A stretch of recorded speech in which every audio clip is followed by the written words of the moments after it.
Hello, everyone. Welcome to Frame Trap and the long-awaited return of Brandon Jones. Yay! Two Frame Traps specifically. Two Frame Traps specifically. I've been yes. here in this dimension. I just yes. haven't been around. Yeah. To specifically. No, if you're not on Frame Trap, you're in another dimension, dude. My gaming has been sparse and sporadic, but came back in a big way in the last couple of weeks. I'm excited. Nice.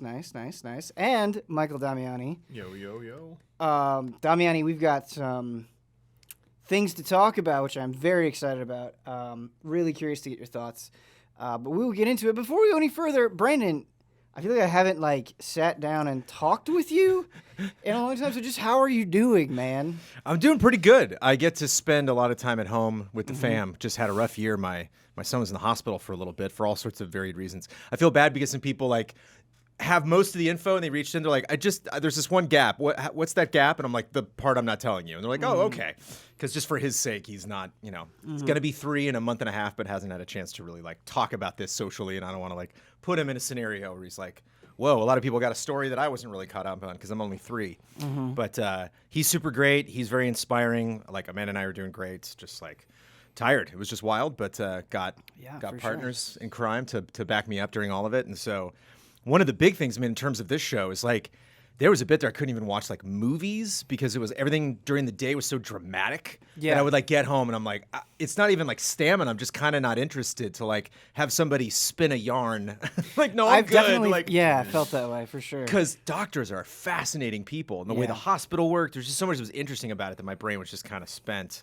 It's like when you finish a big game, sometimes you don't play another game for a couple of days. If you can, it doesn't happen always, but it really was the last couple of weeks that I started to really voraciously, consume media again. Shout out to the Lord of the Rings trilogy, extended. Never saw Two Towers or Return Extended ever. Whoa. Just saw Fellowship. Whoa. And made a point, let's go through all of it because I would have days off. Amanda would be at the hospital, so I'm like, all right, if I'm just at home taking care of Sophie, I don't know. Let's do it.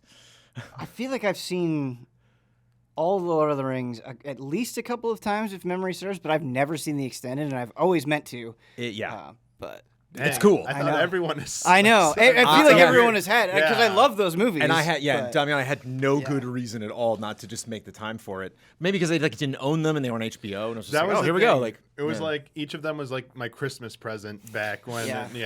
Each Christmas that was the big thing I asked for is the extended edition. I had the DVDs of all the regular ones, and I saw all of them in the theater. But would just go that day and just go watch them and be like, oh, that's different. I was so excited. And nothing but that sounds fun now. I want to do that. It's so comforting, Ben. It's so well done, just across the board. And there was a lot of humor I didn't like in the trilogy, where I was just well, this gets goofy all of a sudden, and it's because there's 20 minutes taken out that help a ton with these characters who got to be funny. It's there were so many comedic bits that were they worked so much better in the grand scheme of things, and so many characters fleshed out in a way oh my god, stuff I thought I knew, but just to see it take place with these characters and the way it was told was very, very satisfying. So that was kind of after a drought. I finally got to the ocean and just just basked in Tolkien for a couple days. That was nice. Nice. Yeah, always a good time. Those movies are incredibly comforting, and they're just so brilliant for sure. That is awesome. One of the games you were bringing, I knew because you had expressed interest in it, I think at some point last year or within the last couple of years.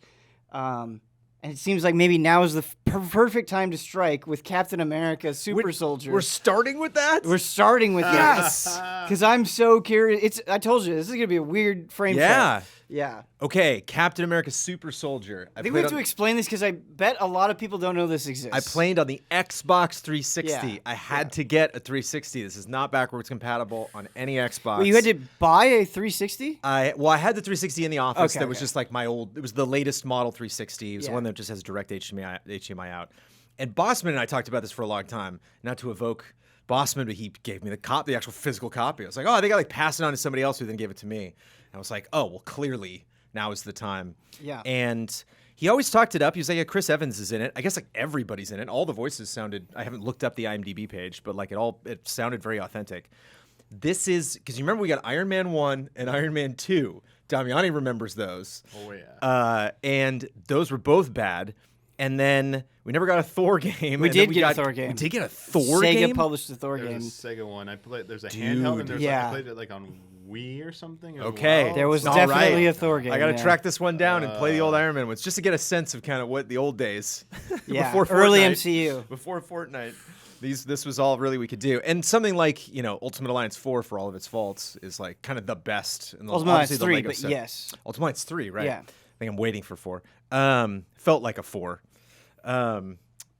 So this is right after First Avenger. So this is before the Avengers.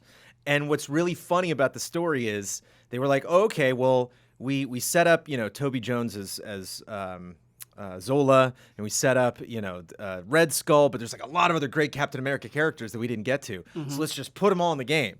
And then if you follow the MCU and haven't played this game, they got to Zemo. They got to, like all of these other people, the Baron von Strucker, who's in Age of Ultron right at the beginning, with the monocle.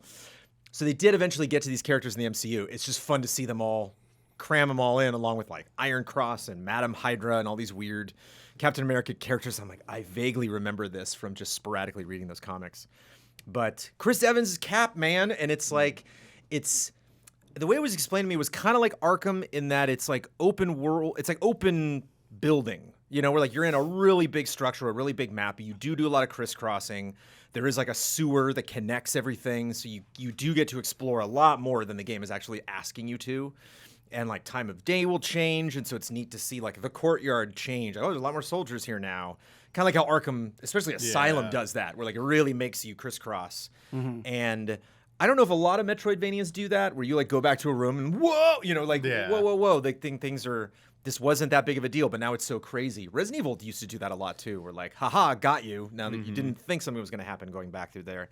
So there was took a little while to get used to the kind of 360 rigidness of the character, especially Cap. You can imagine he's very, he's very straightforward. I feel like the only thing I've seen of this game is fighting in trenches. There seems to be a That's decent the amount opening. of... Yeah. Okay. There's a lot of, there are a lot of points where Chris Evans' earnest performance be like, oh no, how am I going to get past this? And like, it's just like 5 guys in the trench. It's the Xbox 360 era of comic book movies. I'm not really, Because in First Avenger, you see him like barging in and he's shooting a gun at one point. Yeah, there were it's all shield and melee. Okay.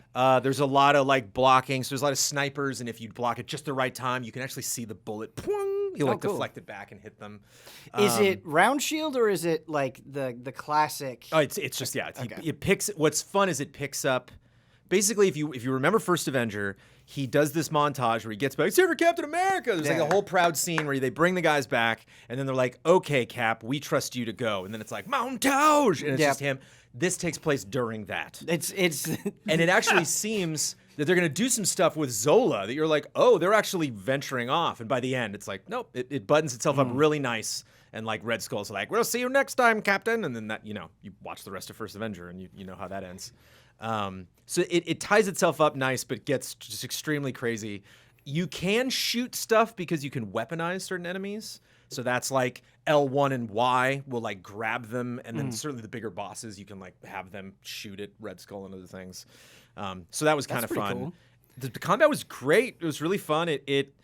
You had to unlock I don't remember if you ever had to do this in Arkham, but like the classic counter, just the exclamation point went up, and I knew that guy was going to attack me, and so I as Batman. Yeah, I don't remember. There's something you have to unlock in Arkham Asylum that seems like it should be base kit. I don't remember. That's like one of the is. beginning skill tree things. The skill tree is extremely straightforward, and so I was like, surprised. I like.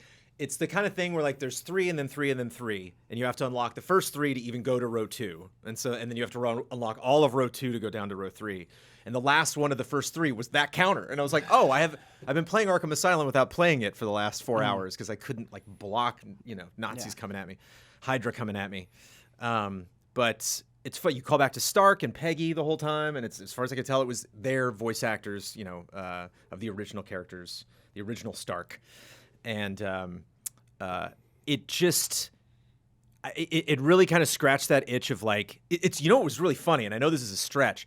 There were parts that like sounded and kind of looked like Bloodborne, because like it was a lot of brick, a lot of destroyed brick, a lot of smoke and brick, and there were some parts of the score that were just heavy violin, and I was like, whoa, like this is almost gothic, and I kind of dig it. Out of any comparison you could have made, That was not expecting that one. Because you can see where something like Captain America would kind of lean into like a Wolfenstein, where of now you're course. getting into electricity and Frankenstein. So there is kind of a horror crossover. It's there, you're up in the you're up in the mountains. There's a lot of wind, and smoke and cloudiness and stuff.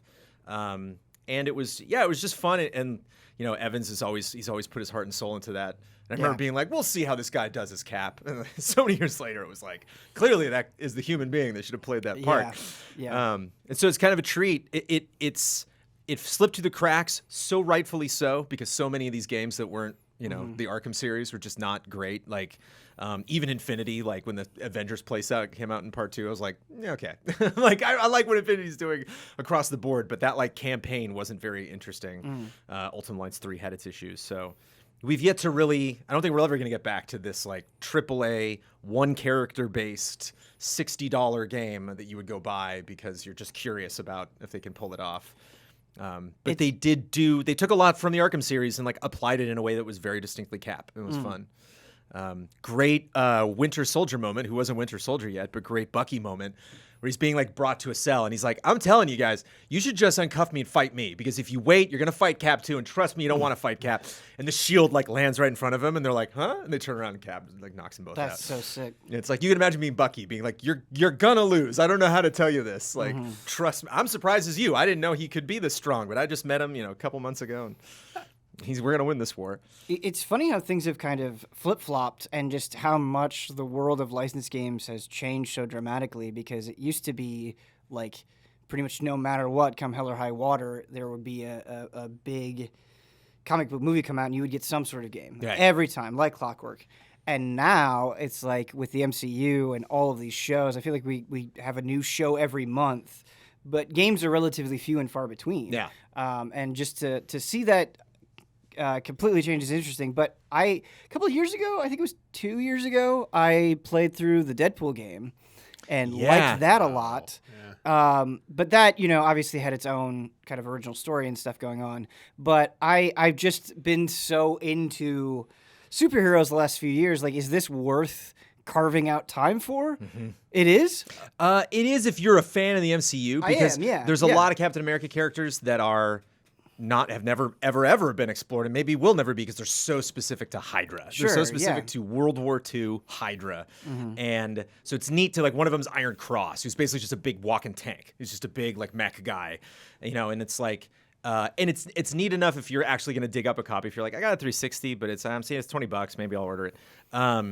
I breezed through it relatively quickly. I played it in preparation for this frame trap. Nice. I was like, oh, I got it. I can actually pull this off. Cool. And I was, it's fun to bring something like super random. Yeah, it is. But there's also like a lot more to do. Like the sewer area has like 10 doors that go out to different parts, but you have to go in through the sewer to them. So if you're in the sewer, you can't just go anywhere now. But when I'm in an area, I got to remember, wait, there's a sewer entrance somewhere in here. Is it? Oh, there it is. And then you go through that door and unlock it. And then now you can come back that way. So it's the kind of thing where I'm like, Lego Skywalker Saga I want to move on to, and some other stuff. I want to play some more Elden Ring. So I'm like, I'm not going to 100% this or 1,000 gamer score this. Yeah. But it's there. And it's there in a very, like, objects are, like, easy to find, but not, like, I bet there's something around this corner. There is. But not, like, an eyesore where it's like everything's glowing. Like, it still maintains... you can like melee stuff, but the shield actually isn't. It's not the kind of game where I was like shield. Like I would really, it does the ability smart where you have. I think I got up to 4 different like bars that I could spend. Some abilities were all 4 of them. Some were just 2. So it's a kind of I watch people play Arkham Asylum in the series like professionally, and there's a lot of like counters and takedowns to build up a thing to then use at a very specific spot. So it's fun going into a fight. And it's just like, I have a big thing. I'm like, doesn't matter. L1X. I'm going to break through whatever you have with a giant shield thing and just knock half your health off. And it's like saving those things up and using them at the right moment. It wasn't like a super tough game. I didn't play it at like that hard of a difficulty. But so something you can breeze through, or something you can Daniel Bloodworth if you want, and just like every last It seems like a good breeze game. Do you know who made it?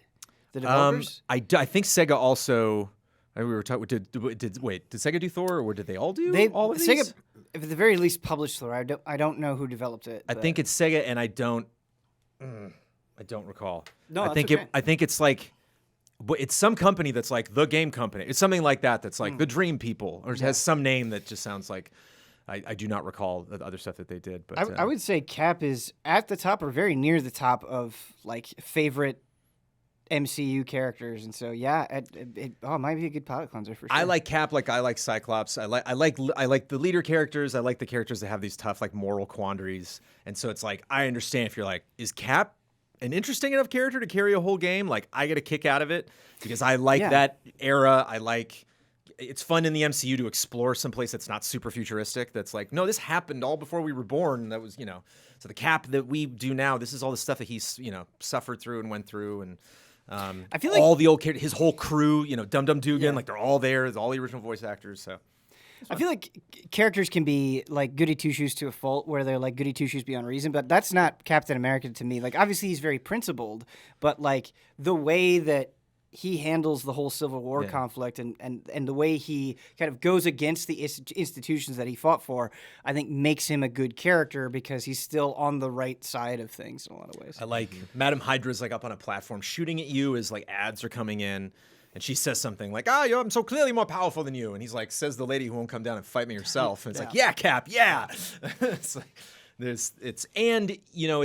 it's like Hydra Castle. So it's like neat at the end of it when you just see this whole thing smoking and you're like, that was what was cool. It's fun to kind of shut the whole thing down. My favorite Marvel Ultimate Alliance 3 DLC, you go to like Doctor Doom's castle. Yeah. And you get a whole storyline with him and the Fantastic Four, and it's pretty sick. So when you play like a linear game and it's like you're in the plaza, you're like, okay, whatever. I'm gonna leave the plaza and then never see it again. But it's neat to kind of like this is Zemo's castle. So the guy, from Winter Soldier that causes all that turmoil. Like in the comics, he's extremely rich, has this huge mansion, and you like go through his family, pick up notes. I was thinking about Huber the whole time because I'm picking up like all these threads that are written by all these different people. And again, none of it's official. All of it was steamrolled by the other MCU movies. But it's neat to see a developer super excited about Cap and like we get to make a Cap game, and I think it's like the only Cap game. There's a lot of like beat 'em ups with the Avengers I was thinking of in a beat 'em up, But like, and I think there might be like Captain America and the Avengers or something. But just a Cap game. There's is one neat. that has like a weird character selection. It's like Captain America, Iron Man, and like Hawkeye, I think. I don't know. It's strange. And there's different. I don't think they went full Arkham with the outfits, but there were two other outfits I could unlock. One was just the classic, like very World War II cap, I think, with the V shield, and then another one was maybe from like a later movie or something. I don't know. I don't know what they had done until that. The Avengers cap. I don't know. No DLC planned. I don't think for this Xbox 360 game. Man, I would love like. I don't know. I feel bad because like they're the de facto team to name, but like an actual like Insomniac Captain America or a Rocksteady Captain America, like a really high, but like on the same level of something like a Spider-Man. I don't know. I think Cap deserves it.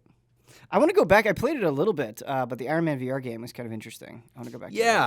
It doesn't outstay its welcome too much. It's a short enough campaign. I was just having like control issues with it that I don't know if I just didn't have enough space or what. I think my main thing I didn't like about that game is there's like a city you go back to multiple times. I think it's in China, and you're just like this is not a city. This is a bunch of like video game buildings, and it's fun. Hey, I get to duck behind buildings because things are shooting missiles at me. That's super fun, but like that's not a street down there, like that's not. It kind of had the vibes of like the Peter Pan ride where you're like, I'm flying over London right now, Hard work. And that's VR, and sometimes it works because who cares? I'm having a fun just with the senses of it, but it's like when it's Iron Man, when you're like, look at this gorgeous city. It's so Blade Runner, isn't it? It's like not really. But good performances. Damiani, this might be the first time this has happened in Frame Trap. We've got one game split into two different parts. And I've been playing it. I've been streaming some of my experiences, and I was playing it today. Nice. So I'm so excited to talk about it. But before we get into my impressions and things, you really wanted to talk about two things. You wanted to talk about PvP. There's a whole new PvP mode. There's a battle pass, and then there are changes to A Realm Reborn. And like me, I'm so excited to hear this because like I'm just kind of in my own bubble. Like pretty much solely focusing on the Endwalker MSQ. So I feel like there are all of these things happening to 14 that I just haven't engaged in yet. And so I'm kind of curious to hear about what's going on. It's a good way to put it. 'Cause even being caught up, it just feels like when a new patch drops, it's just like 16 different things to go do. And like you focus on one, it's like, what's going on over here? And like that's like both the curse and the beauty of the game. I'm actually really excited to get to that point because as much as I love 14 for the story, and I would say it's like the driving force in a lot of ways, although I do really like the mechanics as well. So maybe that's not totally true, but I feel like I'm always playing catch up to the story, and so I'm excited to finally get to a point where it's like, okay, I'm just going to purely approach this from an MMO now, you know? But sorry, I interrupted. No, that's a good point to finally reach is when like you are caught up in the story, because then it feels like you have that core understanding everything that you can go tackle everything else, because I feel like you'd get like the fear is you'd get overwhelmed if you start trying to like delve into any like side things that aren't like just tangentially related. It's like, oh, I'm gonna go dive into this other mode. It's like, wait, but now I forgot how to like what's going on in the story. Like, that whole like that like already happened act with Gold Saucer. Yeah, exactly. So that juggling act. So to put it in context, a new patch dropped. This might be the most content in a patch ever, to the point where they're just really? like, I've seen people call it like the expansion part 2. Wow. Because it doesn't add new zones in that regard. It's just like activities to do. Right. And there's more story as well. Yeah. Each patch brings with it new story. This one has a pretty big task because it's starting a new storyline. So that starts now. Yeah, it felt, and without spoiling it, it felt like going back to square one a little bit in terms of context, which was nice. It was like, I could even see it being in a future jump-in point for new players, potentially. That's what I was going to ask. Does it feel like a fresh start because you close the, like, there's two different kinds of fresh starts, you know what I mean? Where it's like, you don't need the context, or you will only appreciate this fresh start with the context. Do you remember the start of A Realm Reborn when your first NPC, the major NPC you're talking about, they talk about like, oh, 5 years ago there was a calamity and the warriors, but we all forgot and stuff. Yes, I could see them. The 1.0. They give you a little bit more context here because you just came off of it, but I could see a new player being like, let's be a little bit more ambiguous here and just kind of wrap up what the last major thing was, and you're starting now. Because what I want to do is, after you're done with Endwalker, skip over everything that you've done, jump in at this jumping point, and then besmirch every effort that you've made. Like, literally just be like, well, I've heard that Endwalker story's great, but I think I'm all caught up. I don't think I really need to know. And like you and Huber and Brad are like, ah! The thing about 14, though, is like, it won't do that. Like, even now in Endwalker, right, which is ending, like, this whole saga started in A Realm Reborn, the game still constantly refers to things that happen in 1.0. Yeah. And, like, all of that, it's not... Which I remember a lot of that stuff. Yeah. Like, a lot of those big points. It never, ever forgets about it stuff. It brings up that stuff regularly. Cool. Yeah. I mean, who knows what the future will hold? I will say, I get the vibe that going forward, again, I don't think it might be as strongly... Those ties might not be as strong anymore, where you need, like, we're going to directly reference this event. It's more... overarching world things that have been referenced loose, like in the past. It feels like more a realm in the vein of A Realm Reborn, actually. What's going on in it? But yeah, because I think that's a really good way to phrase it, Damiani. Because it's not like you can't obviously play 1.0, so it's not like you need to have played through 1.0 to appreciate what's going on. But I think the reason why I like their framing is it still feels like those events have shaped this current world.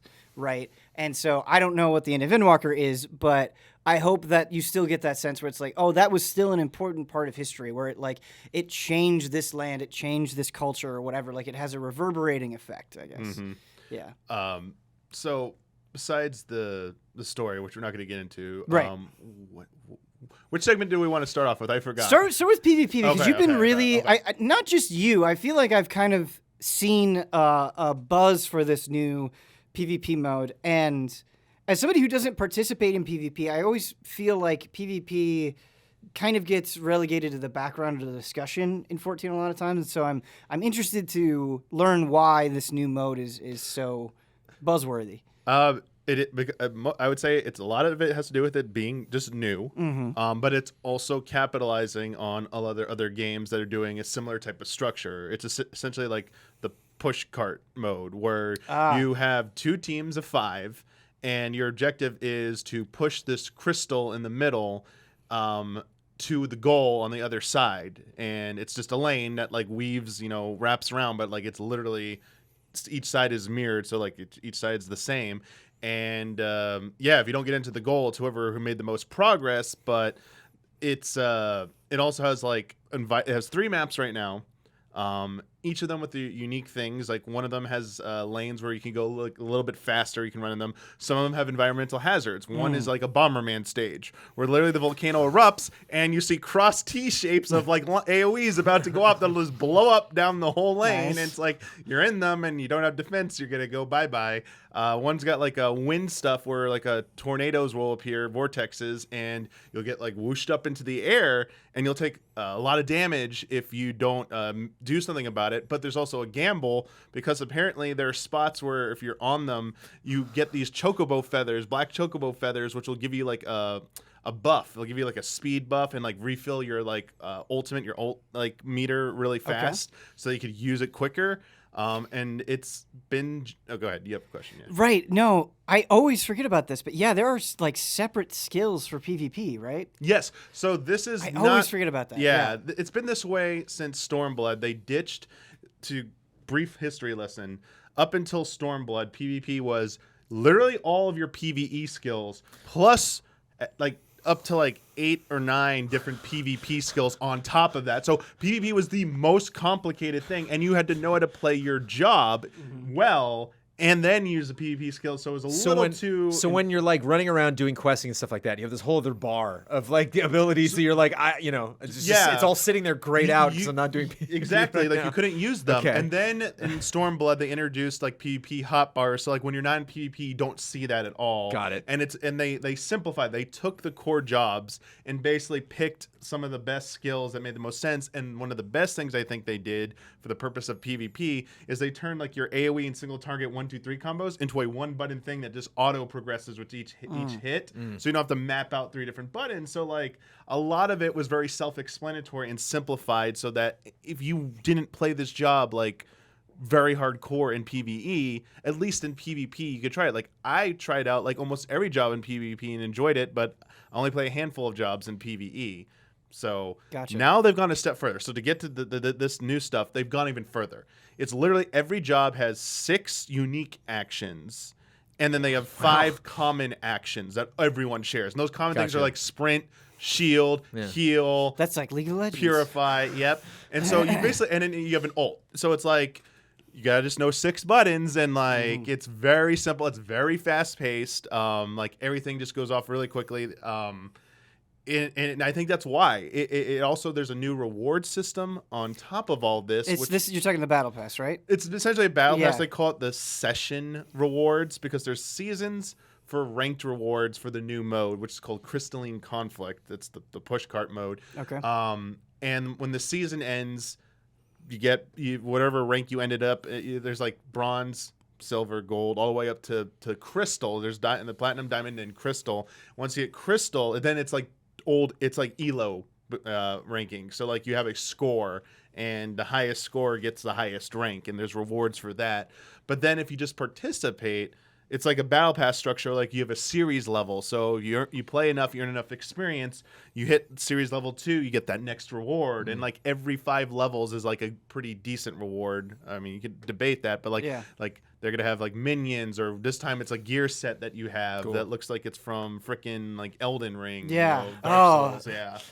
Because that armor you got was from the Battle Pass, right? Yeah, it's the rank 25. There's 30 is the max. Okay. So you don't have to get all the way there. If you just get to rank 25, you will get that chest. And that armor looked so cool that when I saw you in it, I was like, yeah, I would totally grind for that. So I guess that's the natural next question is, how long is the grind to get there? I mean, is it just like with a little bit of effort you can... I think with a little bit of effort, you'll get there. So you have until the next patch to hit rank 30 and claim all the rewards. Now, the rewards in between are a currency. Okay. So we'll get to that in a second, but I think it's pretty easy. I mean, if you want to go all out, you can get it in like a few days to a week. But if you just want to play like 1 match a day and just like do your dailies, I mean, it'll take you like maybe like 2 months, maybe. It sounds like it's enjoyable enough though that like you're gonna want to play more than one match. Yeah, they have casual mode, which is like just no stakes, just go in there, screw around, and like even if you lose, you still get credit towards this battle pass essentially. So you play the new mode. It's very short, 5-minute matches. It's over very quick. I think it's very simple to understand, but there is a little bit more to it. When it comes to competitive, maybe, it's brand new. Any kind of new competitive mode is obviously going to have some kinks to iron out. So, I mean, there's some things that people are looking for the development team to address. I think it's speediness about that. So, like, the biggest concern is how long they will take to address it, because generally with PvE, they don't do fixes until, like, certain number of patches. So that might be too slow potentially. So it'll be interesting to see how that plays. But right now, it's like got a good framework around it. And then there's still the old PvP maps for the other modes. One of them is on hiatus right now. The Feast, right? Well, the Feast got retired completely. Okay, that's not coming back. Okay. But the mech one, where it's like a MOBA, like 3 lanes, and you have like the mechs. They're doing some tweaking to that, and it'll come back next patch. So it'll be that. The big battle arena ones, like what was like AV or whatever in WoW. Yeah. It's like that style of like thing where 3 different teams go battle each other, and yeah, it's rejuvenated it. I'll say that it has its detractors and people who are maybe not happy with it, but it's also only been out for like less than 2 weeks to this day, so it's still very new, and I think people are still getting a handle on it. Yeah, man, it's crazy, and I say this from a point of kind of like awe and respect, but like I've put literally hundreds of hours into Final Fantasy XIV, and there are so many giant aspects of the game that like I either haven't participated in or am not even aware of, that like it's amazing to me that they can be so on top of this massive story and adding new jobs and like just today I was playing Endwalker, and I was like, why can't I do this quest? What is this?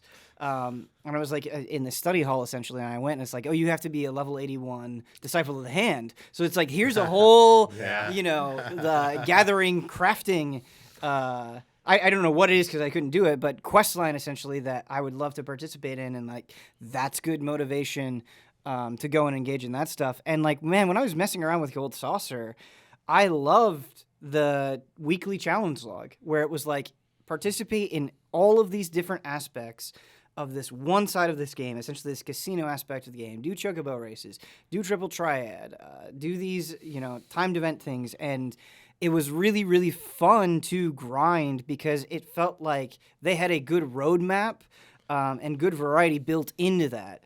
And so if PvP is like that, if I can feel a similar sense of like, this is really fun going through this battle pass. I feel like I'm getting rewarded along the way. I feel like I am getting a lot of variety. Like I could totally see myself addicted to that.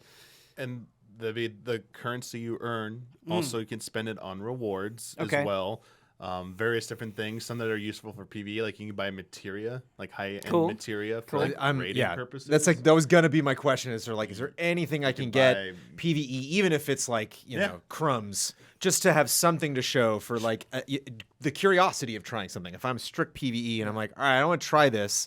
But I remember that kind of turned me off from WoW PvP, long time ago, because all I was earning was stuff that would make PvP easier. And I'm like, I don't care if I lose a PvP. I'm just running around because it's fun to like, get wasted by the horde and just see them like coming out of the forest. Like that's just fun. It's fun to be a part of. I don't necessarily like gotta win, so is there something I can take back as opposed to just more than PvP just that, junk? Jones? The number one thing you can get is you get PvE experience for competing in matches, so you can level up characters. That's cool. And if for a 5-minute match you get a chunk of experience, I mean, might even be faster, especially if you're a DPS waiting for those dungeon queues. That's like awesome. Not logical to just do that for those goals, but just such a nice cushion to know I'm getting many things done. Making it a viable way to level up alt jobs is like, that's like enough for me right there. Exactly. Holy it's shit. been that way since Storm mode, but like it's getting easier and easier and easier. Now that you have like a 5-minute mode that's super popular. Yeah. Because the other modes were like 15 or 20 minutes, and like Feast was like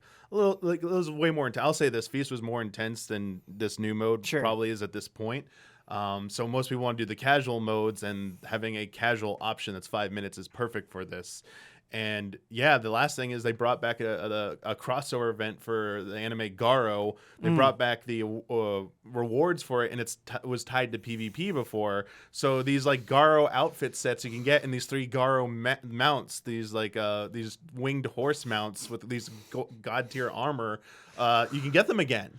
And then there's all this like special like gear for each job as well you can get from it, on top of like the traditional Garo looking outfits as well, and any type of PvP. Well, I mean, some of them are tied to specific achievements, but hey, it's like so fast that like you're probably gonna get it. And so they've just thrown everything they could at this right now, which is to answer your original question, why? It's because it's very familiar, has a great reward system. Yeah. It's very new player friendly. Like the best thing I could say about it, I don't think it's perfect, but the best thing I could say is that if their goal was to entice people who were intimidated or didn't like PvP before, especially the 14 players in general, this was it. This is like probably the best thing they could have done, other than like make it like Blitzball. I don't know, some like crazy mini game type thing. But this is pretty good. From my perspective, I feel like 14 has really, they've really been attentive to player feedback in a way that is shocking. And not a lot of developers, I feel like, do very well. But I feel like they really try to go out of their way to make different types of content for different types of people. And I think that's part of the reason why it's just seen this kind of momentous rise over the years. You mentioned the Garo crossover, and I have to the way that I remember this scene during my stream is I just saw the back of this mount, like staring at the ocean on the beach in the distance, and it was like a surreal moment. I was like, is that a yokai from Yokai Watch? Yep. It was just like so like you're like, your brain is like, am I really seeing? Like I forgot that was a collaboration that they did. So funny. Yeah. They just added the pod from Nier. Yes, yeah, I've seen it. Gold saucer currency. So play Gold Saucer, you can get it. No, I was starting the stream. As soon as possible, I want to get together with you and Brad and do the Nier raids, because you have to do the Nier raids to get the pod. Yep. It's locked behind it.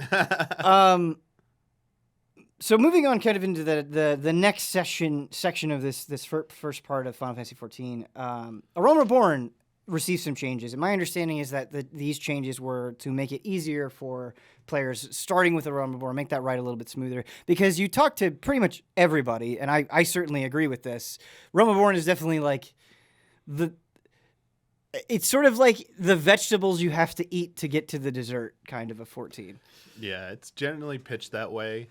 Everyone has, different, palettes. Yeah, so absolutely. Some people do like A Realm Reborn a lot, and they get confused about why people say, and then there are people who like think it's even worse. Then like you try to like sell it to them. It's like, it's not that bad. It's like, that was way worse than what you told me about. Should I keep playing this game?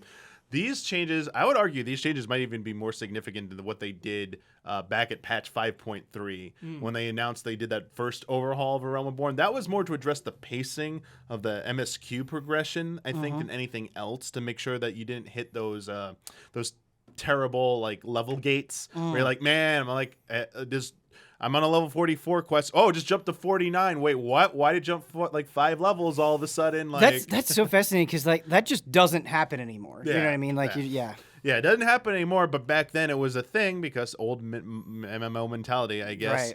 So that was a different set of issues. This is more about addressing the instanced content. So dungeons and the trials that you have to participate, as well as like the finale. Okay. They changed it. Now, I will say, overall, for the most part, the changes are for the better. Because the number one thing, I think, despite me disliking some of the atmosphere changes, I'll put it that way, about some of the dungeons, the boss encounters, every boss encounter is now a legit boss encounter. There's none of those, like, do you remember the one we had to do the slime, and you like had to like draw like a bomb to blow it up, and it gets smashed into smaller parts early on? Yeah, it's in the like cave, right? And if you had to thing of a new person who didn't know any better. They kill the thing over and over, so it would never be able to explode. So you're just like sitting there, and they keep trying to DPS the slime, and it has like infinite HP pretty much. So you're not gonna kill it that way. It's like it's like the mechanic guy. So I kind of lamented like that was a fun troll, but now they've changed it so that they introduce different types of mechanics sooner. I think almost every major mechanic, outside like a handful of very specific raid ones, are introduced. For example, you are now given the stack marker mechanic early on, so people understand what the stack together shared damage is. They do sequential AoE mechanics where here's the first set of circle AoEs. Classic. There's the second, there's the third. Okay, go to the last one and wait for the first. Like they do that more and more now, and I appreciate that a lot. And on top of that, the new Ultima battle, they redid Ultima because it's a separate instance now. It's not part of that long like finale anymore. So much better now. It's so much better now. The mechanics they changed for it are like all for the better for that fight. It would be like when you'd be queuing up for like a random dungeon and you got that, you'd be like, oh god, like you just and everybody's just running through it as fast as they possibly can. It was like it was the longest dungeon in the game, and they changed it so you couldn't skip cutscenes anymore. So that new player, because veterans would rush through it. Because it is so important to the veterans story. Would rush through it, and so like they'd still be on like second. They'd be on the second cutscene, and they finish the dungeon, and you're like, wait, what? I feel like I remember distinctly like finishing a cutscene or something and being like 10 miles behind the group, like they're off fighting. So for those two dungeons, the Praetorium and the Castrum that's before it, I'm forgetting its name, but the Meridarium or whatever. They the Dominarium, sorry. You still can't skip cutscenes, but they removed a lot. So it's very minimal, the amount of cutscenes, and they're way more linear now. They cleaved off entire sections of both of them where it's way straightforward. You skip ahead a lot. Like the first thing I did was like there was supposed to be the sequence I was expecting. We interacted with the node to warp to the next spot, and I'm like, wait a second, where'd half the dungeon go? I was like, wait a second. Like they take like 10, 15 minutes now, and they're very quick. And they go that's much better. As I said, the Ultimate Battle, two things they changed. They changed the Cape Westwind battle. So this was a bit of a meme, Jones. Okay. This was like a fight where you fought like one dude, like this like one of the generals of like the main villain in the story, and it's basically a pushover. Like it's like fighting like a mob basically. But people love to make fun of it and like throw down all these markers and like start scaring you people, saying like it was the hardest fight. So they went back and redid it. Didn't you do that? I only did that to Huber when he was playing Sekiro. He was just like, all right, like prepping Huber. Huber was coming in sneaky, like, all right, here I go. And then just 10 seconds later, like, LOL. And also, it's supposed to be this kind of badass character. Yeah. And they're a pushover now. They changed it and like way better, more mechanics, more phases, and like it has 3 phases. Like I thought the second phase was it. I'm like, wow, they gave it a pretty good second phase. Then he has like a last stand phase where he just like goes like berserk and like channels all his energy. It's like constant damages are radiating from him. And it's kind of like a race to the finish type thing. And I'm like, way better intensity. They changed the La Habrea fight at the end too, and I was like, that one's whatever. Like that one's fine. So bosses and mechanic stuff, nice. Like very thankful they did that and these changes. It's much needed. Yeah, that's so incredible to hear. And again, like kind of speaking to their commitment to stuff, like to not only go back to old content, but to go back multiple times, like this far into the game, the changes is awesome. Because I feel like my memory of Realm Reborn dungeons is, I think aesthetically kind of what you were saying. Some of them are very, very cool, but I can't think of a single one where I was like, damn, the mechanics in that fight were awesome. And I was talking to somebody that had like just gotten to Heaven's Ward, or was at the beginning of Heaven's Ward. I'm like, trust me, like you get to Shadowbringer, some of those fights are just so much fun and so incredible.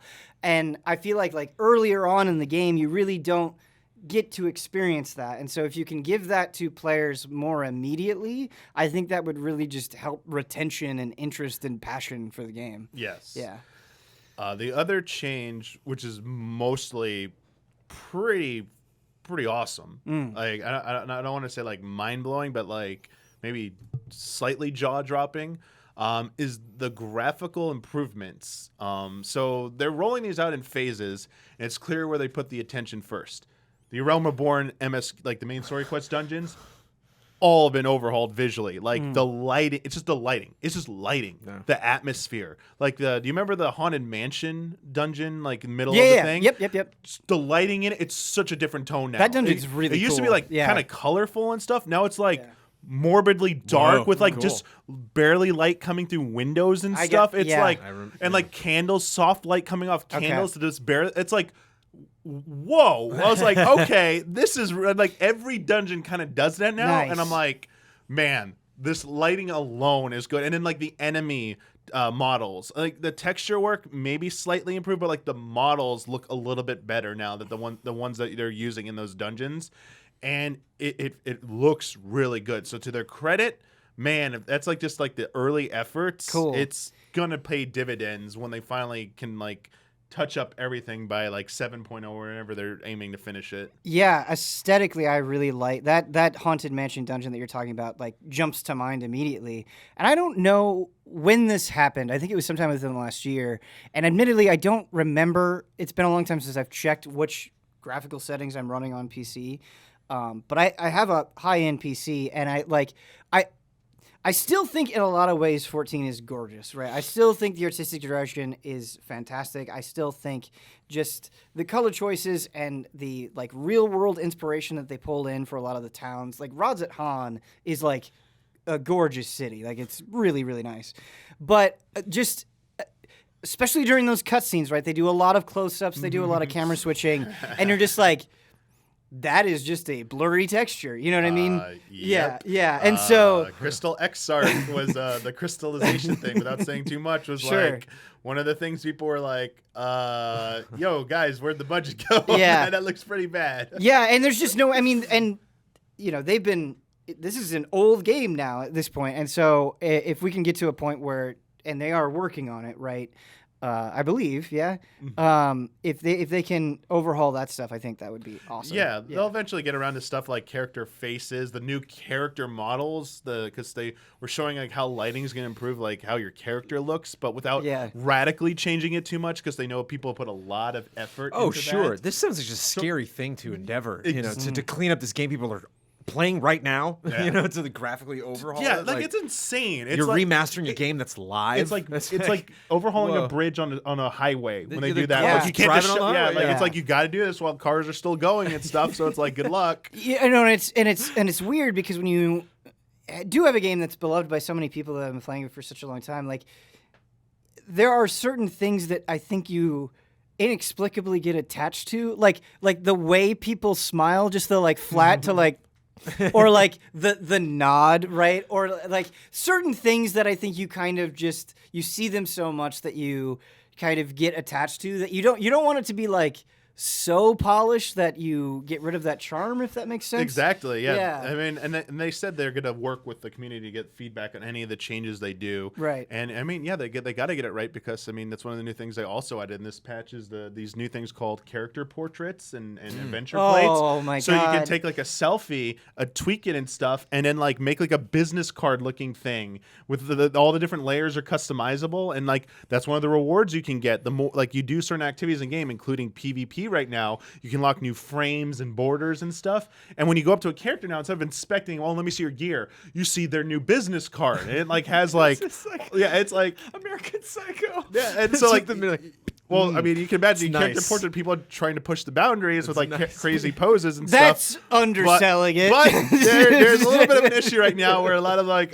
semi-lewd extremely graphic like maybe this is just my perception of it, but it seems like it is completely overrun with degeneracy. Okay, yeah, it's a lot of cat girls in suggestive poses. My favorite one was a cat boy who creatively used the DPS icon in the bottom right. So they zoomed out so their character was just over it with their private part being covered by it, and they're like look like they're nude.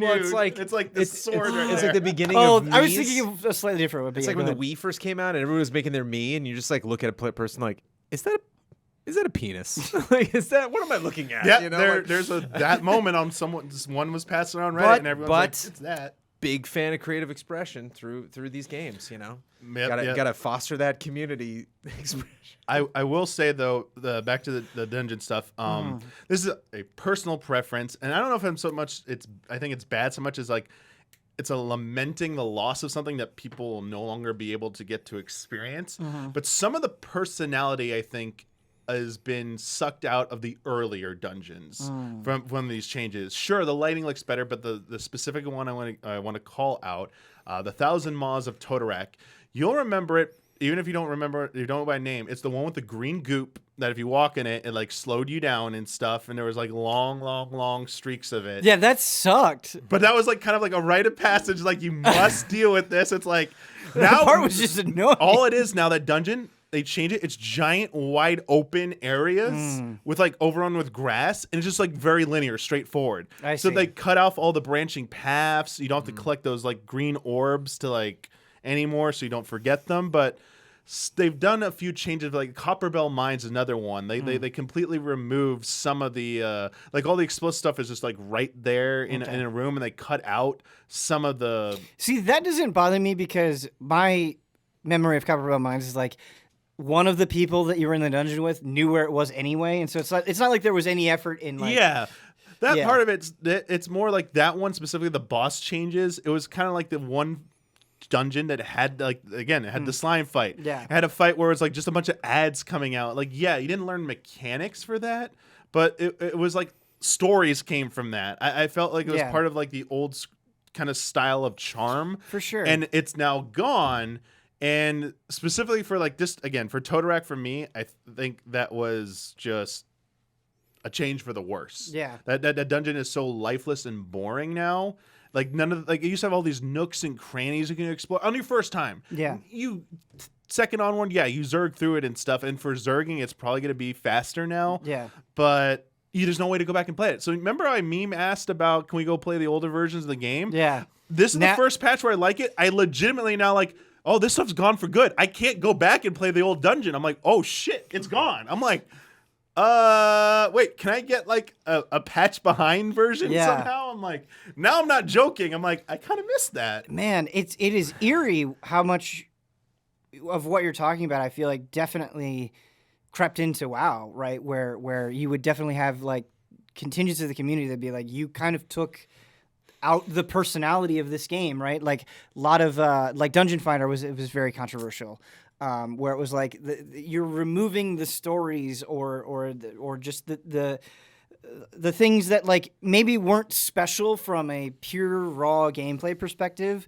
but allowed for players to kind of make their own story. So you have to be so careful about that. And I'm really curious. I would love to go back to some of those old dungeons to kind of visually get an idea of what you're talking about. Yeah. Last thing, shout out or call out thing. Do you remember the snow dungeon near the end? Like it was to go get this called Stone Vigils in the snow zone. It was like this castle ruins and like dungeon that you went through at the end. There was like a big dragon, but there was a sequence on the second boss where boss spawned tornadoes and there were cannons in the back. You had to fire at a dragon. I remember cannons in the like the super long dungeons at the end of Realm of War. Is this what we're talking about? No, it's a little earlier. It's when you get going to get the airship. It's I don't remember it's a snow the zone, but there's a boss where you had to go get fire cannons. Completely gone. It's now just like an open. There's not even like it's an open fight where the boss is just there. They got rid of the cannons. They got rid of all the cannons.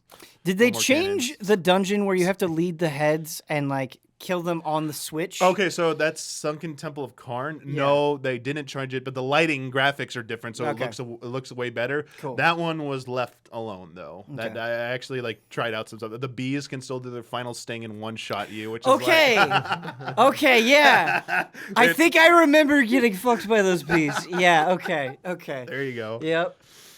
Yeah, because it was just like out of nowhere. It'd be like, wait, what? Yeah. Yeah.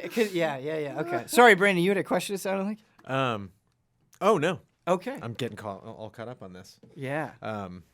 Yeah, I mean, it's we were just talking about how difficult it is to graphically improve it. And I, not only with content, Ben, but I remember classes. I remember like people coming back to classes that were changed and just like, this was just not the class I played, and so I'm not gonna like play a game I don't want to play. I'm just gonna. I love this world, but it's stuff is so different. So I just had that with 14. That's gotta be scary. Damiani, where they removed Enochian for Black Mage. Oh, yes. And it's so weird. I still don't think I like it. I think I miss Enochian, and I can't defend it. Like, I don't think I can make a mechanical case for why, but it was just something where I'm like, I just feel like you streamline this, and it's probably for the better. This is probably like a fundamentally smart change, but I feel like it's just a little bit easier now in a way that I don't like. I don't know.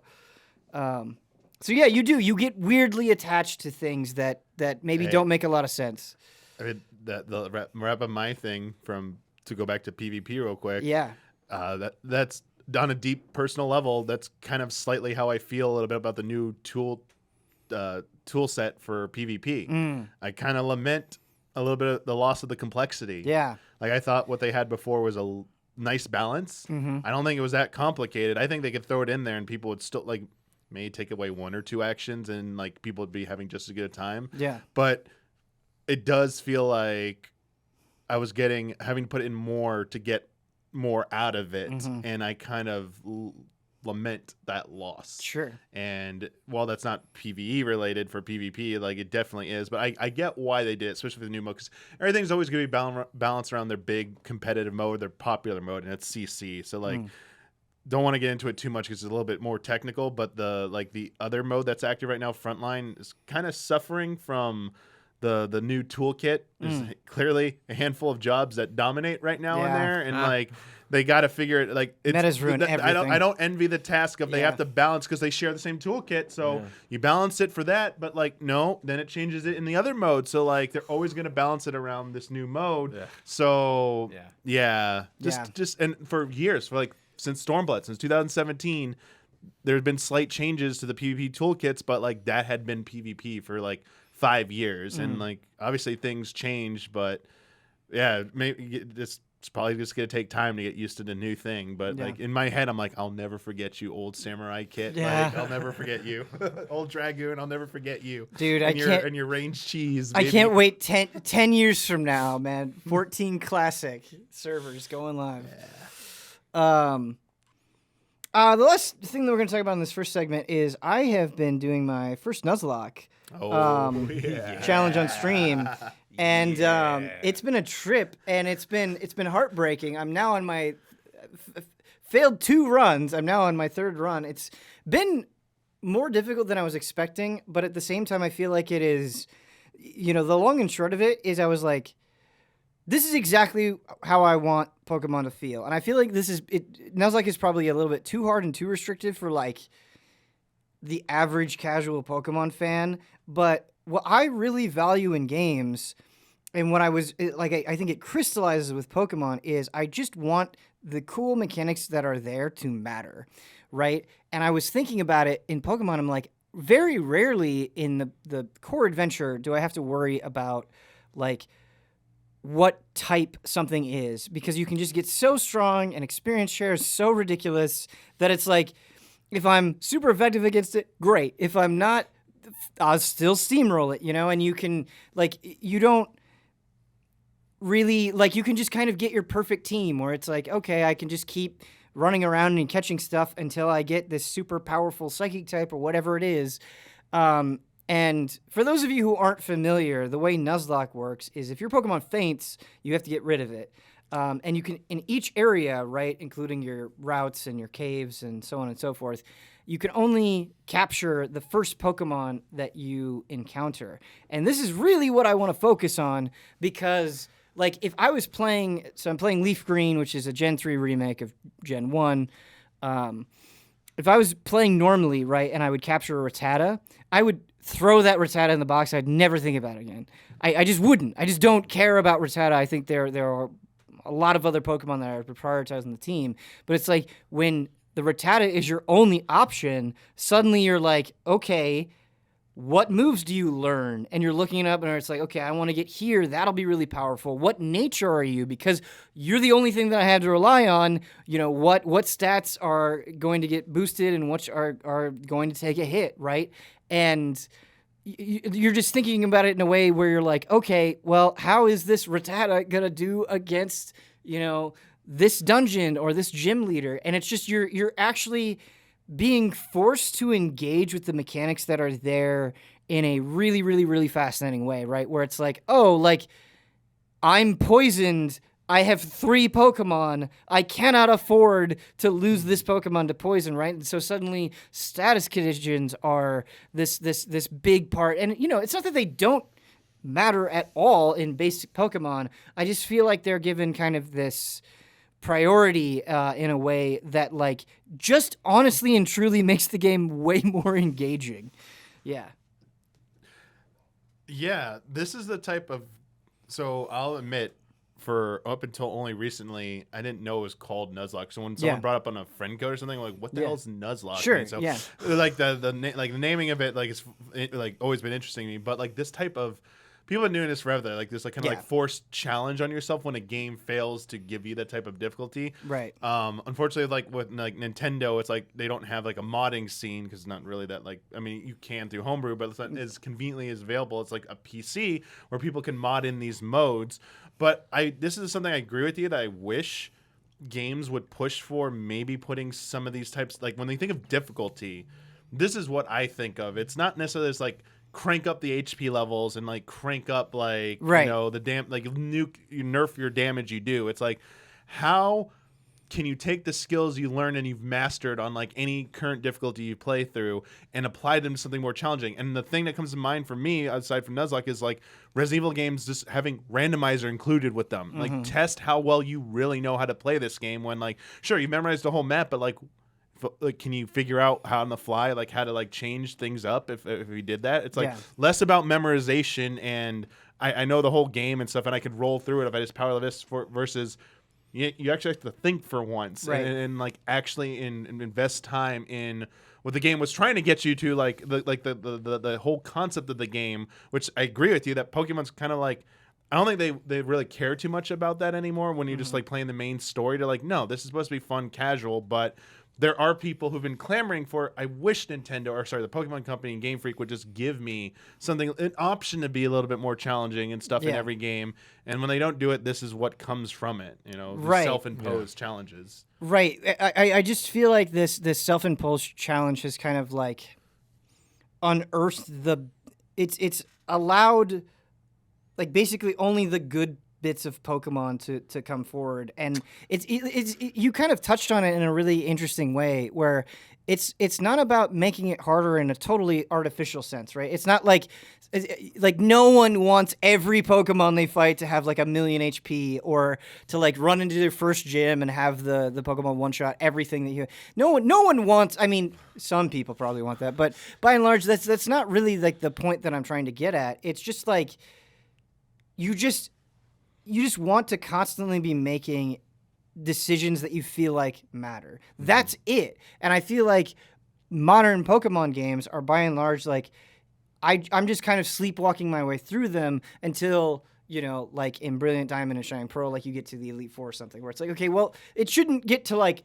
it shouldn't be like at the end of the game that I feel that way. It should be kind of throughout. And it's just like, I don't have experience share in LeafGreen. And so even just the decision of like, okay, which Pokemon should I have out front? Should I have more Pokemon? If I have more Pokemon, it's going to be harder to get all of them experience, so, they can all be around roughly the same level. So it's better to choose like 2 or 3 Pokemon. They'll be easier to level, but if I run into a situation where that team of 3 isn't strong, that means that I have less people, in the reserve to actually get through that fight, right? And like, that is a fascinating decision. That requires a lot of thought and some risk and some tension. Like, a great example, I had 3 Pokeballs, went into Viridian Forest, I had 1 shot at catching a goddamn Pokemon. A Metapod came up, which you could turn into a Butterfree, which could be really good against... put people to sleep, right? Put people to sleep, yep, to make Pokemon catching easier. Had 3, sleep powder, right?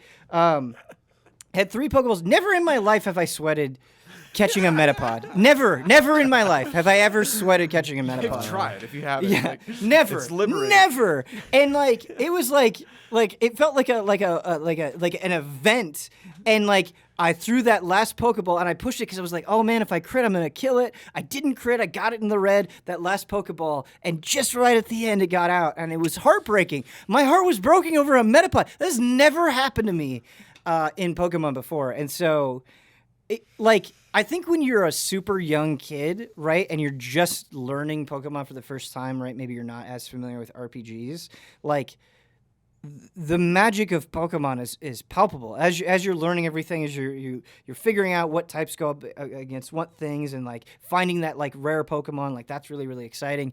But you do that enough times, right, and that magic disappears. And I feel like Nuzlocke was this gift from heaven, where it was we're going to insert this magic back in the game. And I feel like I have the same sort of emotional roller coaster that I did when I was 10, and it's really given that magic back to Pokemon in a way that I would really like Game Freak to learn from and find ways to include in their main games. Yeah, I think feeling that magic and excitement, as you put it, that's the hardest thing, especially to invoke in veterans who play it, because they become so complacent and familiar with it.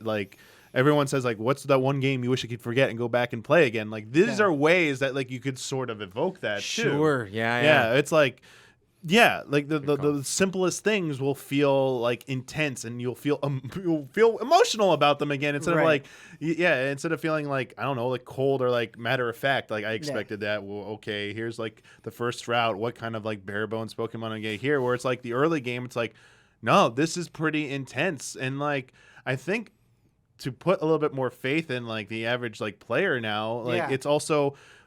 Things have just shown in the last several years, over probably the last decade, that challenge isn't a bad thing at all. Yeah. And I kind of wish more developers and publishers would embrace it, even if it's just an option. Mm-hmm. It feels so good to have that type of thing there. I mean, it's just, I love, though, I want to give a shout out for community people for figuring out these types of things. Yeah. Because, I mean, they've been around since forever, but the amount of work that goes into coming up with the rule sets and stuff, because there's the Final Fantasy V Job Festa, whatever one that they do every year, where they have the self-imposed rules about you pick your party. It's almost like Nuzlocke in essence, where you have to pick certain jobs or whatever, and you got to stick with certain rules, and you can't break those rules. Honor system. It's to make the game you've been playing so much challenging. I mean, these have been around for ages. I can remember the original one. I can remember, might not be the first one. This original self-imposed rule thing I remember is the original Legend of Zelda. People talking about reaching the final boss Ganon without ever getting a sword, because you can use the other items to. You couldn't kill him without it, but you could complete every single other activity in the game by using a variety of different items. And it's that's that game's already pretty challenging, but for people who've played it so much, that's a whole other level of man, the early game is intense because I don't have a sword. How do I kill this enemy? Where do I go? It's it's I remember that shout out to James Andre, who beat Wind Waker in pajamas with 3 hearts. He's I never got an outfit, because you don't have to pick it up. So at the end of Wind Waker, still got his pajamas on from the first island, and every time oh, I beat the boss, there's a heart, you just turn around and leave. Nope, don't need it. That thing's so good. Even love that. I know you're talking about not doing never do it, but the artificial thing, right? But when they added master modes and hero modes to the Zelda games, and it wasn't the how hard the enemies hit back. It was when they removed healing items. You can't just break a pot or slice grass and get hearts back anymore. It's all right, you think these games are so easy? There's no more healing. Good, how tough are you now? It's remedial enemies. Oh, I got hit. I can just go. Oh, I can't go hit. Maybe I need to think a little bit more strategically here and approach things. And that's the same thing about how early on. Holy crap! You're sweating over the simplest, a moblin fight. What? Yeah, or Bokoblin? It's what? Why is this? Why am I sweating over this? Yeah. Come on. Yeah, and I think there will no matter what your game is, there will be people out there that will make it more difficult. There are people that play. I love the Souls games. I never want to play the Souls games where my goal is don't get hit. That sounds awful. I have no desire to do that ever. But there are people out there that do that, and it's fun to watch. I would watch that all day, but I have no drive to go and do that. There are times I've seen multiple people play Souls games on one controller, and it's what are you exactly what are you doing to yourself? Why? We only do it for an hour though at most. Yeah. What was it? Was it Fire Emblem? Some RPG that rebalanced it so that it was a little bit more like they thought it was how it should be a little bit more. Oh, Final Fantasy IV has had a challenge mod where it's like, all right, there's certain parts of the game that are way too easy. Like, let's people who've played it a million times go through. We're gonna balance it so every part of this game feels legitimately challenging to you, but fair. Yeah. Like, use the tools that you have to overcome a boss. Don't just like I'm over level, like just spam this sword attack and I'm gonna win. And like that type of stuff is like great, but again, it takes someone who their team that's put so much time and effort into understanding the game and fully appreciating it. Like, I just don't know how developers this has been the story forever. Like, sometimes developers don't have the time to understand their game that deeply, I think. Well, I can't play it enough. I think they do, and I'm sure there are like people in the comments that are screaming like, "Oh man, if you want it to be harder, just get into competitive." But that's kind of that's kind of a different thing that we're talking about. And you mentioned not underestimating the player. I think there are two of the most successful games in the last decade that are really worth bringing up, and that is Minecraft and Fortnite. Right? Regardless of what you think about those games, they kind of do this brilliant thing where anybody can hop into them. And you can kind of make your own fun. Like, I don't think Fortnite is a difficult game to just jump into and enjoy.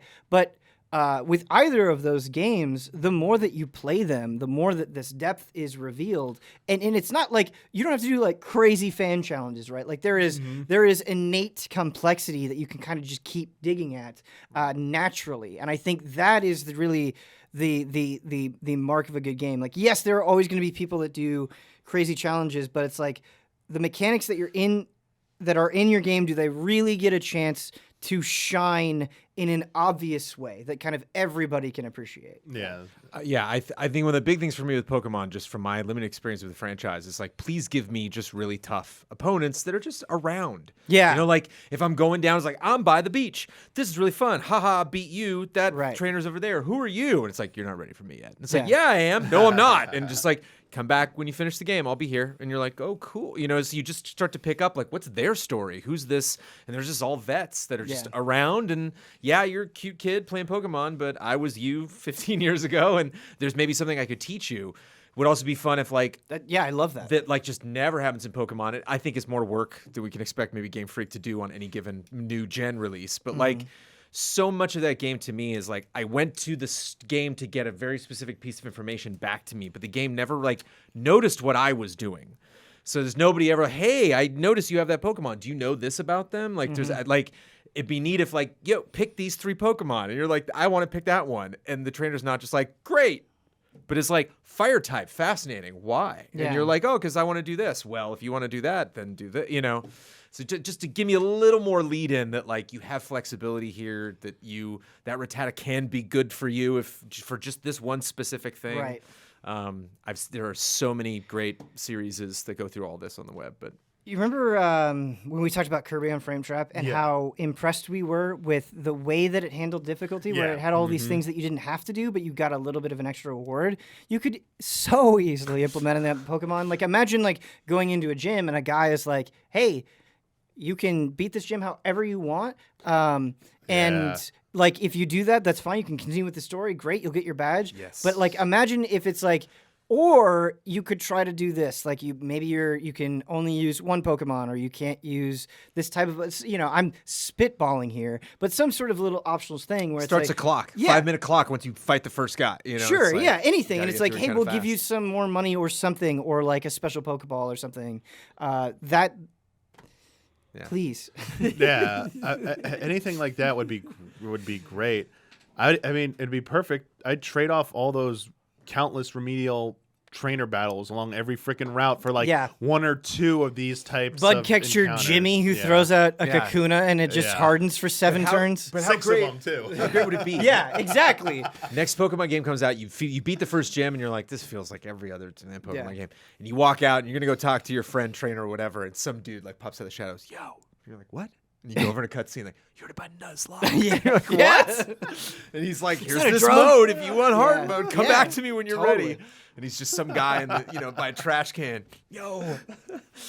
Nuzlocke is the way. Nuzlocke, dude. Team Nuzlocke. Just have them officially put the word Nuzlocke in their game. Yeah. just on the start menu, it's like Nuzlocke. I'd be so happy. You have to like enter a secret code, and then it's just like in neon green text, Nuzlocke. All right, it's time for the sizzle. We're going to talk. So, Multiverse of Madness is just a couple of weeks out. Ooh, yeah. Promises to be a pretty big movie. And so I thought it would be fun, right? We don't. Doctor Strange is probably going to go some strange places. Haha. What's one place you don't want Multiverse of Madness to go? Like one character or period or movie you want to visit? Like where are you like, stay away from that? Don't want it to go. Well, I mean, I know they've teased a certain character, but I just hope this is not the movie that introduces the X-Men, like proper. Like that's going to be. Yeah, I mean, like it. Why do you say that? Why So I would guess this the be multiverse is probably the best way to explain how were these characters among us this whole time, and now we have to like just explain. Oh, they've been here. Oh, wait, they weren't in this universe. They were in a different universe. Right. So now they're coming on over. But I just think introducing them in another movie that has nothing to do about them, like I really want them to kickstart off X-Men with like a standalone movie. Like I want them to try fresh again, because as much as Fox did some things right, I think for every one good movie they made two bad movies. It's like, for me, it was like Days of Futures Past, First Class, and X2 were probably like good. Like X1 was like, okay. 3 sucked to me. Yeah. And the last Apocalypse and Dark Phoenix were trash. And I'm like, all right. And like standalone Wolverine films, like first one was trash. Second one was like, okay. And like Logan was like probably the Logan best. is Logan incredible. was probably the best, Yeah. but you know, you're not getting that from Disney. So never just forget I that. wish, man. So sorry to cut you off there, but like No Way Home, right? I think really did this incredible thing where it obviously revisited the Spider-Man of past, but it never felt like they really overshadowed Tom Holland's kind of story. Would you be okay with that, where maybe it kind of touched on these characters, or these characters were part of the story, but still left room for a new interpretation to really take off? I guess so. To clarify, my fear is like bringing back any of the the old characters, like okay, Hugh Jackman cameo, sure, that's cool, but like I think the storyline of like the young X-Men and like the older version of the X-Men from the Fox series, it's been done. It's done. There's nothing left to explore there for me. So it's like new character time. It's like new interpretations of them. And then I'd like to see them just try something unique and different with each one of the, like, especially with the X-Men and Fantastic Four whenever they come about. So I hope that Doctor Strange just goes to like, here's some nods to like the Fox stuff. Yeah, because we already did it with Spider-Man. So now we're going to do it with like the X-Men and like, but it's not like gonna bring that Fox universe and make it canonize it. Like, oh, one of those characters is gonna come forward and gonna be a mainstay of this. I'm like, I'd love Patrick Stewart and to be a part of it, but man, like, please don't just cut that off. And I understand, like with Spider-Man, they're probably not gonna revisit any of that stuff again, from what I understand. So like that was pretty good, but like doing it so soon after Spider-Man feels like I saw this trick already. It's like 5 months later. You're doing like, I know that's what Doctor Strange's not going to be, but I just don't want to retread. I don't want to go over familiar ground. I want something new. And you know what? I'm rooting for more than X-Men. I'm rooting for Fantastic Four, because they haven't had a good Fantastic Four live action film. Yeah, it's like they've tried so twice bad. and it sucked. It's like 0 for 3. Come on, one more. Just try again. Like, let's get it right. It's the one that needs to get it right, man. Yeah. That's the thing, is I don't think most people know how cool the Fantastic Four can be. And like, I hope that happens. Don't with Multiverse of Madness, don't do anything with Morbius. God damn it. Okay, that's That the right movie- that's the right answer. That movie. Even if Blade kills Morbius, even if Wesley Snipes comes through and cuts, Actually, I would like Jared Leto's that. head off. I would like that. I would like It's literally just a portal opens up and just Wesley Snipes coming through and he slices Jared Leto's head off, and Jared Leto's head goes into another portal and it the rolls body over goes to into a Deacon third portal. Frost. I He want laughs. him to get his head cut off after he makes another nonsensical "I'm Venom" joke, which doesn't make sense in the context of the movie that he says it. Oh my god! Yeah, I'm not looking forward to Sam Raimi's still did. He did it right. Yeah. Sam Raimi did Multiverse of Madness. So that was yeah. They didn't like change directors on me when I was No. in the It's last still Sam 8 Raimi, weeks. which is part of the reason I'm so excited. Man, that guy has made some decisions that frustrated me in my time because they were too silly for the story that I thought he was telling, and at the same time, Sam Raimi has done things that I was still to this day, how the hell did he do that? Like there were effects that how the hell did he do? Like how the hell did he get that script past whatever company he was making? So it's like the fact that they gave him this at this time was like, oh, I hope he Sam Raimi's the hell out of this. Yeah. But like Sam Raimi's also the guy that's like, hey, Howard the Duck. You're like, no, Sam Raimi, like I could see him wanting to kind of burn the bridge, just as my only MCU movie. So I just hope it's not like goofy, because there was a little bit it's going to be goofy. Oh, totally. But there was a little bit of like Home Alone-ishness to the Spider-Man movie where it was like, oops, like you can't get me, Doctor Strange. And it was like they had to make Doctor Strange look a little dumb in order for all this to happen. Mm-hmm. Spider-Man completely upending fate itself is super Spider-Man, especially if you read it for a really long time. Like he really gets into that, crazy stuff in the 80s and 90s. But I love when Ant-Man is in the quantum realm. I love when he's like in, just in the mirrors like around him. And you're like, dude, Ant-Man, you're screwed. And like he gets back, he can't even tell Michael Douglas what happened. He's like, I know I'm spoiling other movies, but like, he's like, I don't even remember it being there. It was so far out of reality that it's tough to recite it when you come back. And I hope it's that kind of deal. It's like the end of the submarine voyage at Disneyland where they're like, should we tell people we saw a sea serpent? And they're like, log it, but no one will ever believe us. Where it's like, yes, Doctor Strange did meet Professor X, but they're the only two people that know that happened. Or everything was just so, it's kind of this, it's not where all realities got to meet at a diner and talk about their fun movies they were in, but like this kind of confluence of like understanding things that like we get to see this weird point of it, and then the rest of the MCU just kind of moves away from it. And you're like, oh, cool. Like, if we did get all these weird, if Hugh Jackman's in it, it's for this crazy, fleeting, beautiful moment, and then it's gone. Like, that'd be great. I really like what you're saying, because I think the feeling that you're describing I had with WandaVision, where it just felt so weird and foreign and kind of like frightening with the way that it felt like reality was kind of unnatural in a way that felt like completely unpredictable. I felt like anything could happen. And then you had Loki, and you're kind of doing a similar thing, but it's like less, you just did it, and then Spider-Man No Way Home did it as well. And so like, you remember Eternals?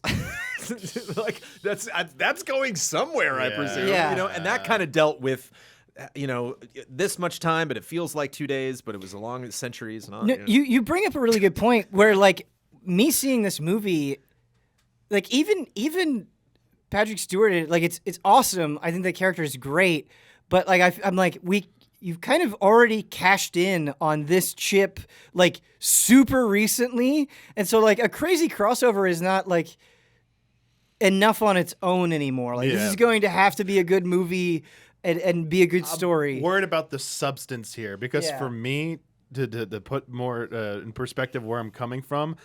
For me, I feel like there's a lot of stakes writing on what Doctor Strange in the Multiverse of Madness sets up. Yeah. Because we've had, as you said, we had Loki, we've had What If, we've had No Way Home. Like What If? We've been in Eternals. We've been leading up to like this bigger picture thing, and like the multiverse and the big multiverse threat. And it's like, is this gonna push that forward, or are we just gonna go for like cameos? Right. And it's a small personal story because like they're unsure of where to go with this. And like, while it might be an enjoyable standalone movie, it's being, to me, I'm expecting this to push forward where we're going with this whole MCO thing. And it's like, where are we going? And like, I like kind of like cautiously optimistic about it. I get that. It'd be cool.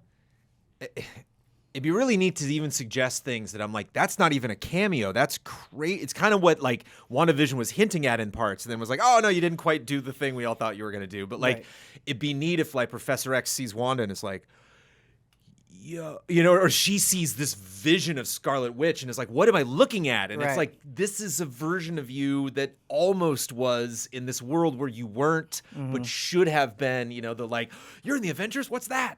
Like this comparing what these realities are like and why. And we know these realities are, the whims of these big film executives who've made so many bad decisions, but it's neat to kind of contextualize, like, you should have been in that X-Men universe, but you weren't. But we know you, like, none of them know you were real, but, like, I know you were real. Keep talking.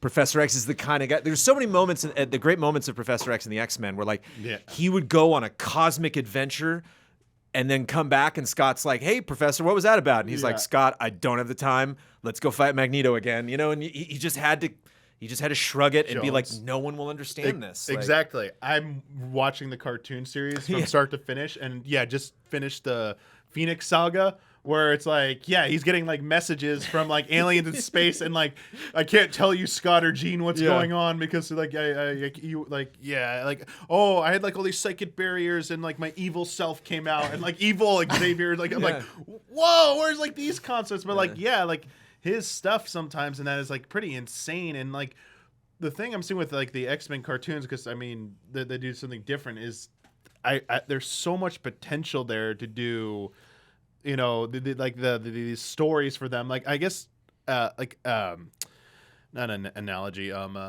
anthology. Kind of like what they're going with DC with the Batman, where like it works on its own. It doesn't need to. I know people want X-Men as part of this big MCU thing. Like, I wish they would just start small scale with the X-Men. Like, this, like, really more personal story. And, I think they could build up to it. I think it could be its own separate thing for a while that builds up to it, rather than, like, let's just go full speed running, because, like, you're going to burn that cooldown. And it's like, all right, now the X-Men are, like, wow, they're just, like, already here. What you're actually describing, I think, is currently one of the problems of the MCU, because it's like, this small scale thing you're kind of talking about, it's like, well, we're just getting started on Shang-Chi. We're just getting started on the Eternals. We're just getting started on Moon Knight. And it's like, there are all of these new characters, and they feel like, in a lot of ways, and I know that this isn't technically true in the case of like Shang-Chi, but it kind of feels like, where are we going? Like, we're all like a different... So now, yes, that's a problem. Yeah. And like, I think maybe that's why X-Men should wait for a while, because like, it's just going to compound this, like, we're just getting too many new threads that are kind of like directionless right now until we get like the big picture here, and like throwing in X-Men now. That's why I'm hoping like it's just cameos in Doctor Strange, because like to introduce X-Men now, it's like, and like it's like, oh, we're gonna have like, now we can officially announce we have an X-Men film coming out. It's like, this is too much. Like slow down. Like I don't think they're gonna do that, but man, that would be. I agree with you on that. I think it would be just too much origin stuff happening at once. Like With in the earlier phases of Marvel, something I think that they did that was really smart is they just kind of had like Hawkeye and Black Widow and even Hulk just kind of develop along with other individual stories. And it doesn't really seem like we're getting that as much, where it's like everybody kind of gets like their own little thing now, and I think it would be better to maybe combine some of these things and have them progress together. You're right. They absolutely need to, because the one that is on the docket that is still doing that is Guardians, or Thor. Because Thor in the trailer is like, we're still with the Guardians. So like, we're still doing that. Like, that's not a Guardians film, but they're a part of it. Mm-hmm. We're not there with all the like countless ones we just saw this phase so far. It's like, hopefully, like the next movie that involves like a handful of them will be, oh, you're all going to be in a film together, and we're going to be progressing you along. Yeah, it's just throwing X-Men in there, an ensemble cast. It's like they almost would have to just pick one individual character from X-Men and be like, okay, we're going to introduce you, and like you're going to hang out for a little while, and then we'll get to like the rest of you. It's like, I wouldn't want that, honestly. I would love for it just to be like some complete like. The character that they choose to lean on is like Omega Red. Like, Omega Red. Omega Red. You finally get MODOK. Omega Red. But I mean, the first Doctor Strange, they retconned a lot of crazy stuff that happened. I love when like Wong comes in the rubble. Hey, what's up, man? And whoa, the pipe comes out of him. I don't know what you're doing, but keep doing it. And so I wouldn't mind that ending where it's like, oh, I don't know. It could be a trip. What if they like erase a couple movies or something? It'd be weird. It'd be weird if it's like now beautiful. Or like there's a version of No Way Home you can watch now where Doctor Strange does it again or something. Or there's something really cinematically that's like, what a trip. Yeah. That you suggested that. I wouldn't mind if. Like literally at the end of it, you see like Professor X being like, "Oh, crazy," and he's just been a voice the whole time. And it's like, "Oh, this wasn't pre-Logan Professor X. This was X-Men 1 Professor X before he even met Jean." And you see him go to help Jean, or like right before First Class when he showed. Like, there's ways you could do this, which would make that portal ending fascinating. But it's just like too much. I don't know. Yeah, no, I think those are good ideas. You're also suggesting Scary. that Too many characters. This would also be like erasing movies. This could be the way where the multiverse could also just explain away the Star Wars, some of the Star Wars movies too. Here we go. Just bring in some. Here we go. So have like the If Millennium Falcon come to a portal, like, Dude, uh-oh. Doctor Strange he opens it up and a sleeping Sora comes floating through. I will scream at the top of my lungs in a crowded theater. If Sora shows up, I'll walk out. I don't need to see And anything it's the beginning else. of Infinity War. He's like, who? You know. Oh man! All right. Well, Sora. This sizzle is brought to you by some wonderful sponsors. If you want to find out more, go to patreon.com/easyallies. Give me your best Pokemon. Always fun to do. After I read out all these names, we have quite a few, which is awesome. So, shout out to Elthanas, Greg TheDarkKnight Kettering, Caleb Togi Crawford, Nick, Raymond Wheeler III, ZatVunDoot, Anacrothe, and Jabbawabs. Kingler. Speaking of Star Wars Jones, really perfect segue. I last Frame Trap or the Frame Trap before, I talked about it, but I'm really curious to get your take on Lego Star Wars: The Skywalker Saga. Yes, I completed all 9 episodes. Nice. Ooh, They nice. they can go by quick. They go by super fast. Yeah. They do a good job of not, for what you lack in. There's some scenes I was like, oh, we're not doing that. Okay, we're not gonna do the space battle on Death Star 2. Okay, like we're scared. Lando and Nienum and all that stuff. You're going through Death Star. I'm like, cut to the on-rail sequence. No, we're out of the Death Star. We're done. Okay, but I can't think of anything I was like sad that I didn't play for cinematically. And what they kind of do. Shout out to the lousy Obi-Wan game for the Xbox. But the one thing that was fun about the Obi-Wan game for the Xbox, as a lot of good video games that made the prequels better than the films made them, was the beginning of Phantom Menace is like 50% of the way through the game. So you do all this weird stuff leading up with Qui-Gon and all this stuff where he's like learning to be, be a Padawan. And then it's like, oh, now we gotta do this dumb Trade Federation thing. And you're like, oh, cool. It's just kind of a neat like lead up to it. You have a conversation with Qui-Gon on the flight over there, And so there were a couple of moments where, one example, Luke gets back from Dagobah, and he's like, we got to get to that general room, R2, because they're going to plan the attack on Endor. And so you're walking down the hallway in the thing, and you're walking by, like, all the rebellion people, and then door opens up, and you go into the big room, like, oh, here's the meeting. Mm-hmm. And Luke, where you been? So you're like, cool, I missed this scene, but I got to be Luke walking into it. So, like, there were some fun moments of, like, okay, that part wasn't in the movies and wasn't in, I've read the books as well of episodes 4, 5, and 6. So they filled in little gaps that were fun, and stuff that they skipped over was almost kind of comic. Like, you get Qui-Gon's funeral, but you don't, it's the awards ceremony, and, Obi-Wan leans over and is like, I'm going to train you now. Like, there's a lot of scenes that are like, let's just do that now. Mm-hmm. And very much enjoyed that. But, oh boy, this game was just what the doctor ordered, man. I started it up and was like, I'm going to play all of this because I so desperately need to make fun of all of Star Wars right now. I need to. And I think there's really something funny about every movie. Some of the movies I don't like, I super enjoyed the Lego versions of. And it's really 2 games, much like all Lego games are, where like you play the campaign and then you play it again in parts or the whole thing. Because now I've unlocked Sith characters. Now I can do this. Or now I've, right. I can pick my little cast and take them through. The thing that's just nuts about Skywalker Saga, it's every planet that was in the traditional trilogy. So there's like, over 20 places you can go visit. And there's all sorts of wacky stuff going on just in that world, like that you totally go past in the campaign that it does not require you to do, along with any extra ships you want to unlock. If you fly in space around planets, it'll be like, there's a little guy, you want to go talk to him? And I go and talk to him, it's Biggs. And he's like, yo, I got to get these people to Yavin. Can you do that for me? And like, sure. And I blew up some TIE fighters. That was fun. And then it's like, you unlocked Biggs. Like, cool. That was it. Like, didn't need to do that. Probably not going to play as Biggs, but just organically flying around the world and going back to places. And the Biggs disrespect. Nienum is a good one to unlock, but so I'm probably I'll play as Poe or Han Solo. I don't know about Biggs, but I was thinking of some disparaging thing I could say about Biggs. Shout out to Biggs, but shout out to the cut scene from episode 4 where Biggs and Wedge Biggs and Luke are like hanging out. Is that a Star Destroyer in the sky? He's hanging out with like Luke's friends, and you see Tashi Station. Like you can actually go there and like this looks like the deleted scene. Like there's a lot of homework they did in terms of like this is next to this thing, or this. It's fun to go back to Tatooine and like you can.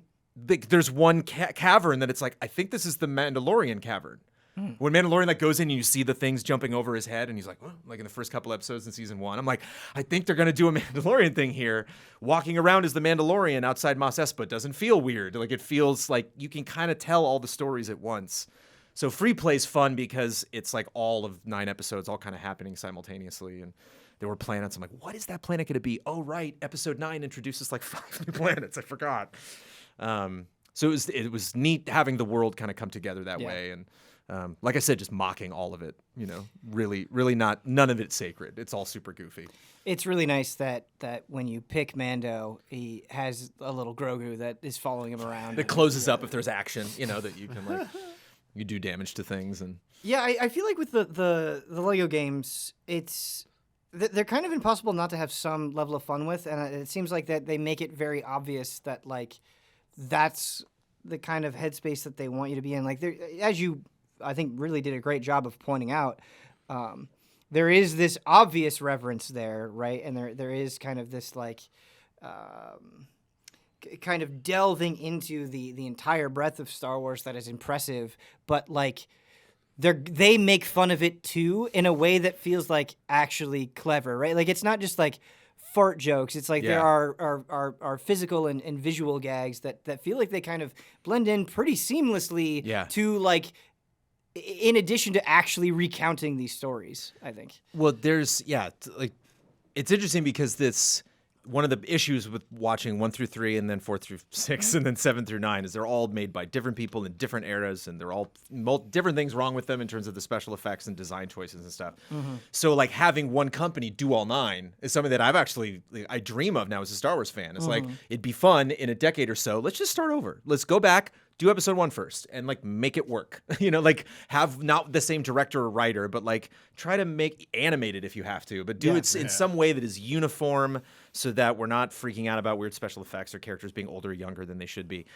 And so, yes, this is a very comical version of the Skywalker saga of these 9 movies, along with other like DLC and stuff. But there's like this purple Cyclops teddy bear that keeps popping up in cutscenes. That's just like, I think it's like Anakin's or something, or there's some character in the beginning that's like scared, so they have a little teddy bear. And like at the very end, when they like, dun, dun, dun, dun, all the ships come in at the end of Skywalker saga, and like Lando's with Chewie, like, yeah, let's go. The bear's just sitting in the back seat, like, let's go. So it's like, it's there the whole time. It doesn't mean anything. It's not based on anything. It's just Traveler's Tales being like, haha, here's some joke that maybe one of our director's kids had this bear. So you don't know where these weird little there's a frog that keeps coming up and different things. And so there's just a lot of jokes that I'm like, that's not even a Star Wars joke. That's a TT Games joke. And so it's neat if they can make it, mean something because they brought it up at the right times. It wasn't overdone. Funny how some scenes are like verbatim. Like they're shorter. Like everything is condensed to a comical degree at points. But like, hey, Chewie tells me you're looking for to go to somewhere. Like, we get a ship, and like, all right, Docking Bay 94. And I was like, that was the scene. Like there was no joke there. Yeah. When like Anakin's like, what have I done? And like Palpatine's like, yes, Anakin. Verbatim. Like that's like Lego Palpatine is real serious in that scene. And so it does. There are moments where like I would end and be like, whoa, they kind of got me there. Stephen Stanton, who does, and we got to talk about the voiceover for so many of the roles, my God. Stephen Stanton, who traditionally does Tarkin, who's like not in it. Episode 4 is kind of la la la la la. It's like, let's just focus on the main characters. Like Tarkin just kind of talks to Vader, and that's all he does. Vader's not in episode 4 a ton. Man, going through episode 4, I didn't even realize that, but you're totally right. He's just not there. Because I looked everybody up and I saw Stephen Stanton does Palpatine and doesn't do Palpatine. Stephen Stanton does, or maybe he does Palpatine and what's his name from Days Gone? Who's the Emperor's apprentice, or was Vader's apprentice in the Force Unleashed games? Sam Witwer does Palpatine, and maybe you're talking about Starkiller? Starkiller, yeah, he does Palpatine. There's a lot of surprising voice talent in it, but someone like James Arnold Taylor, who's done Obi-Wan for all of Clone Wars, who kind of, I think, I mean, certainly has played Obi-Wan for longer than Ewan McGregor ever did. Yeah. Much longer, because there's lots of season of Clone Wars. And I think kind of really cemented that, like, I'm Obi-Wan. Just this Obi-Wan, like that persona of him. I think much more of like the Clone Wars version of Obi-Wan when I think of all this crazy stuff Obi-Wan did. And here's James Arnold Taylor getting to say, "You are the chosen one," like getting to read this dialogue he never got to because it was what Ewan did. Yeah. So it's neat for him to be like, yeah, jokey and all, but not this moment. You know, like that's the guy who voices Anakin saying, "I hate you." You know, it's like, it's cool. It's neat to see them like, yeah, I'm good at this too. You know, and like it's not what you remember from the movies. It's my version of it. I said this last time. I did not properly credit AJ Lucasio in the episode that we talked about it, but AJ Lucasio's Han is uncanny. It's something else. Yeah. Because it's not, again, you think about the lines and it's like some of those lines are so beloved, it's like listening to a song. So if someone else sings the song, you're like, not quite. It's not about what Harrison Ford did that AJ's also doing.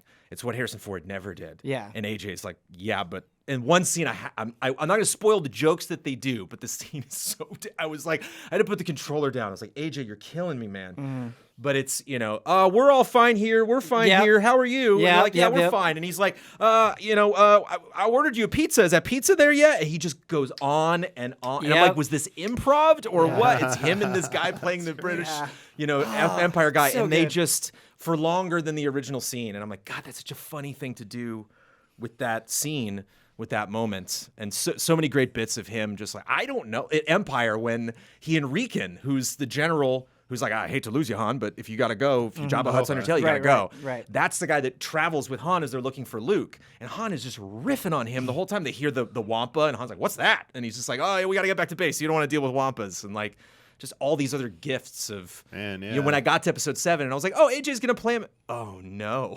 Yeah. Like, here we go, and, in episode 9, hey, kid. There was a lot of great, I was like, is he going to play old Obi-Wan too? And here he comes. He's doing. Now I'm going to do what I did before in these other ones. I'm going to be gruff now. It's like, AJ, you jerk. I'm actually curious because I didn't. Really good. In Skywalker Saga, I haven't done the sequel trilogy yet. Who plays Kylo Ren?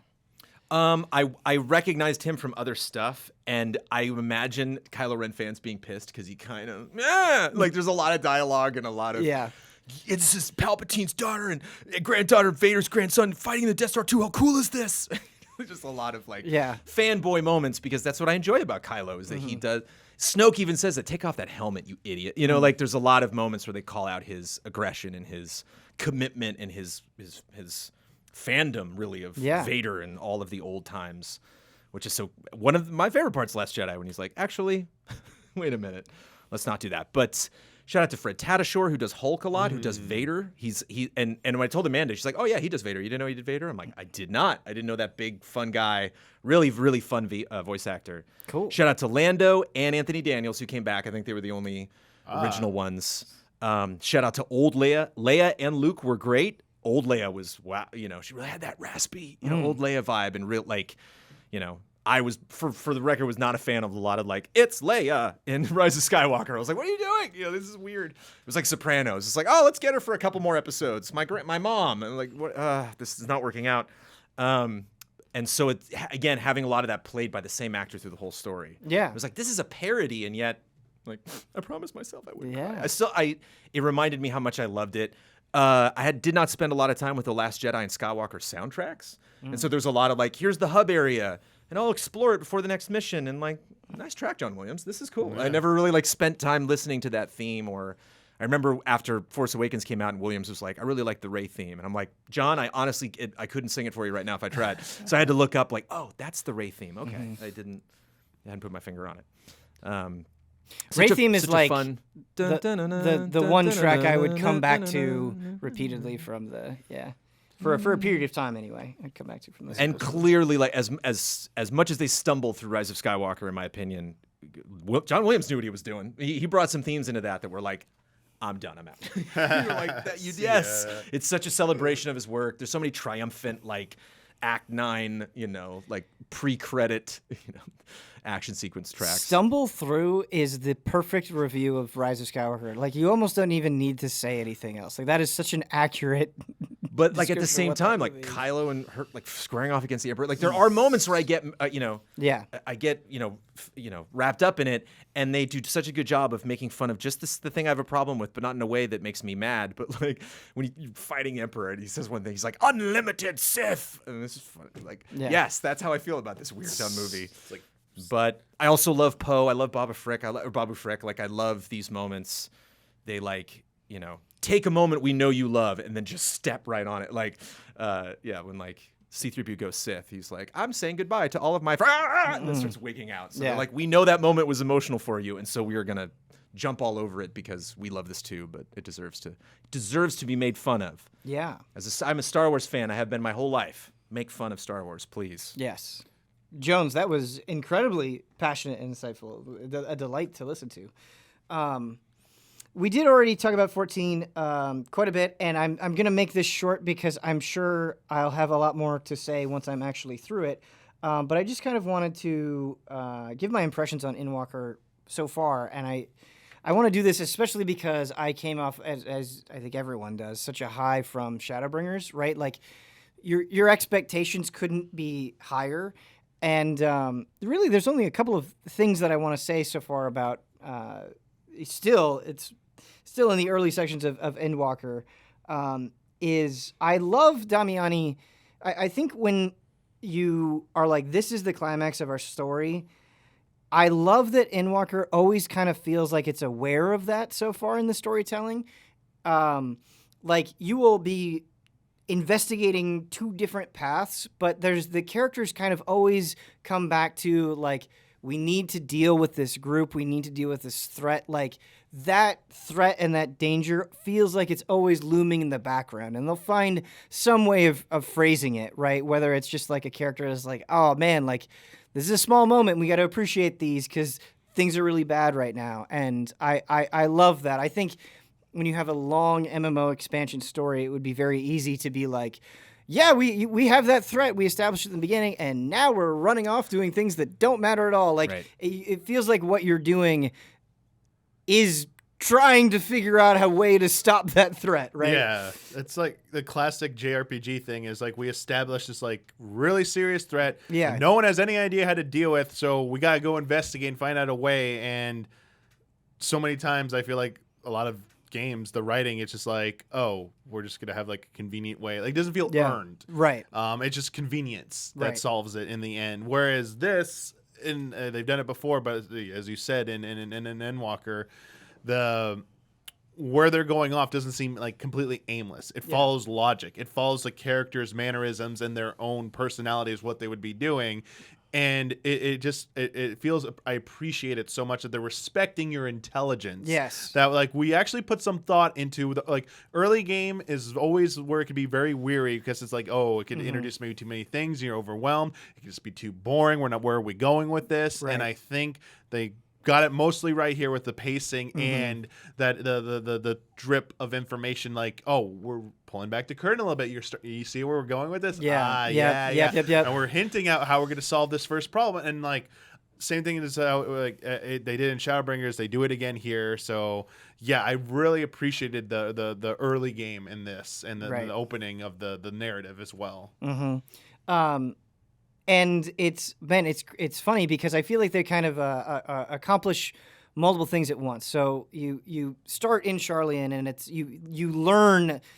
You talk about respecting the player's intelligence. They do that to an insane degree, right? Like, this isn't just a place that you're at. It's like in short order, you are going to learn about this place, right? You're going to learn about its culture. You're going to learn about why they do the things that they do. You're going to learn about what they study, why they study it, how they study it, right? And so it goes into like almost exhaustive detail. And so you're getting to learn, like, this isn't just, I think what's so neat about it, and it can be like a little tedious. Sometimes it's like, all right, 14, I don't need to know like all of this, but at the same time, you come to appreciate it, right? Because Sharlayan doesn't just become this place where it's like, oh, this is just a place I go back to get a new quest, or this isn't just a place I go back to repair my gear, or something that I feel like in other MMOs it could functionally be. It's like, no, this is a real place in this world that you're contextualizing, right? But you're not just doing it randomly. Again, to kind of go back to that original point, it's like, we're here for a reason. We're here because this is the group that could maybe help us out of this catastrophic situation, right? And so, again, there's incredible purpose behind what you're doing. But one of the scenes that I just experienced, and it's really interesting, kind of the peaks and valleys that you go to in 14 storytelling, because, you know, just did the Tower of Zot, right? So that was a big dungeon, and the tower was really plaguing this land. There's somebody that you care about, that you interacted with earlier. You go and you save them, right? And so it's a big climactic moment. And then after that, right, one of my favorite scenes so far in the entire expansion is you just have this night where your friends, your fellow Scions, just kind of surprise you, and they show up with food. And it's so wonderful and charming, and I feel like everybody kind of gets a little bit to a chance to shine, and even somebody that isn't there gets a chance to shine, and the way that they make fun of him is just so likable. And it's like, at this point in the story, you know, you don't need me to, I already love these characters, but you're kind of finding new ways to make me like them even more. And what I think is amazing is, like, that dinner scene felt like perfectly natural. It really came across that, like, these aren't just characters that we're forcing into a friendly situation. These are characters that feel like you've spent the last 300 hours with them. Like, the way that they're talking to each other is like deep friends. That's another way I really appreciate the effort that goes into the writing. And again, respecting the player, is that they don't miss a beat with, like, this is how characters would be acting. We've set up these characters for so long. Yeah. We don't ever do anything that makes you think, like, oh, this was, like, phoned in or anything like that. And also, like, shout outs to, like, the voice director, making sure that, like, you know, and the performances, because they also feel like they are just naturally, like, interacting with each other like a group of friends. And, like, their personalities are always like what you've been led to believe is what you expect them to do in this situation. A lot of times it leads not just natural feeling moments, but, like, some of, like, that's why I think some of the comedic bits land so well, is because that's who they are. It's not forced. It's a lot of it is not a lot of it. Almost all of it is earned. Yeah, and, like, it's so cool returning to this place that Alice and Alphino have such a history with, right? In terms of their education, in terms of their father and their mother, and, like, seeing all of these things play out, where it's like we've already spent so much time developing these characters, but we really haven't gotten to see what, like, their upbringing was like firsthand. And so, again, it's just enriching these characters even further, which is cool. Again, I could. If anybody was like, I can't get into 14, it's like, sometimes it's too dense. Like, even though I appreciate it and I do get a lot from it, I can understand if that hypothetical complaint, right? Because I was playing today, I played like an hour and a half today, and I was like, I haven't fought anything the last hour, right? And not that you need to, right? Not that there's, like, some demand or there needs to be an arbitrary number of battles, but there are just long stretches where it's like, you're going to be learning, you're going to be talking, you know, and so that just kind of comes, I think, part and parcel with the experience, for sure. Yeah, I think it's just I mean, you can call it an acquired taste, but it's just kind of like the formula they've been doing for a while. And, like, I think by the time you get here, you know what to expect. Your point about, like, Alphino and Alice, though, like, as much as it seems obvious, it was just nice to be reminded that they're still pretty much kids. Yes. Like, their mom and dad, their mom's worried about them. Their dad, why is their dad being so stern and stuff? Like, what's their history? Like, these two that have been, like, kind of, like, leading the charge a little bit. It's like, yeah, they're just kids. Like, man, like, they have, like, kid things too. It's like, whoa. I was like, all right, yeah, it's been in my face, but never really thought in that way before. I'm like, thank you for, like, showing that they are human. They're human, like their humanity. And they have fun with it, and they kind of flip things on their head. And the example that I'm talking about is going into the school and having, like, Alphino be like a fucking rock star, and they're like, "Oh my god, it's you!" And Alice kind of takes a back seat, which is sort of the inverse of how things go, where Alice is very, you know, confident and confrontational and kind of takes things head on. It was interesting to her being like, yeah, like I didn't even graduate with honors, and Alphino is like being literally worshipped, mobbed by students in a way that's very funny. Just those scenes. I'm assuming because you're already at Rods and Hun, you got past the part with the Stinian in the beginning of when they arrive in Thavnair. Yes. And they just in time, like the vendor merchant haggling scene with the Stinian where you find out how gullible he is. Yes, yes. This is this badass dragoon warrior, just never really does personal skills, and it's like, wait, dude, do you not get you're being had? Like, what? Like, no concept of like the value of money at all. Yeah. Oh man, what an incredible game. All right, last thing we want to talk about, and I'm not really sure what to expect, but you said, Brandon, that you had some dad takes on Elden Ring? Tired dad takes. Tired dad takes. Okay, that was. I'm an open world fan. I have been playing Elden Ring. I would like to talk about Elden Ring. This will likely be my last Frame Trap for quite a while. I will probably be a guest on Frame Trap after my retirement. You're welcome anytime. At the beginning of May. But there was, I'm not going to stream Elden Ring. But huge open world fan, and so like, I am so down with this, just with this whole concept of taking the game at my not necessarily leisure, because it's not a very leisurely game, but just exploring this in a way that I think one of the things that made me nervous about Souls and about Bloodborne, and I loved Bloodborne so much that I searched for a lot of this, but like ledges that I didn't know I needed to hop down one weird pixel place to get to some other thing that's actually like one of the coolest bosses, and you missed it. It's like, what is it? Like, there's so many things in the Souls series that were like on a dare or like a test to see, like, did you do it? You didn't? Like, and of just finding something was there in the environment. And I find myself naturally in a Metroidvania, which I know is different from Souls, but in this kind of like interconnected web of an environment, I get a little stressed sometimes. Whereas that's why I love open world games, because it's just this like, I'm just kind of bleeding into the map. I'm going everywhere. Yeah. And it's neat to be pushed, by an open world game in a way that I never have. Like, I can always just kind of navigate around something where there's just some way that you just get blocked in that game. If you're just like, I super want to see what's over there, but this game is stopping me in a way that most open world games don't. My tired dad take is I just immediately would turn stage left and just go to try something else. That's the right response. Once I got past like kind of the first real barrier into opening up like a new map, it was fun to see the map come together, because I was shown the map of Elden Ring by so many people, the full thing, and it wasn't spoilery at all, because it's like, I just see gold circles, man. I don't even know where these places go. And then now being like, it's like learning a language. It's like learning math. Like there are things you can look at that just absolutely mean nothing, and then later you're like, yes, I remember even Isla or you, somebody pointing at an area that you said you had problems with, and now I'm like, oh wait, this is what they did when they played Jolly Co-op. Yeah.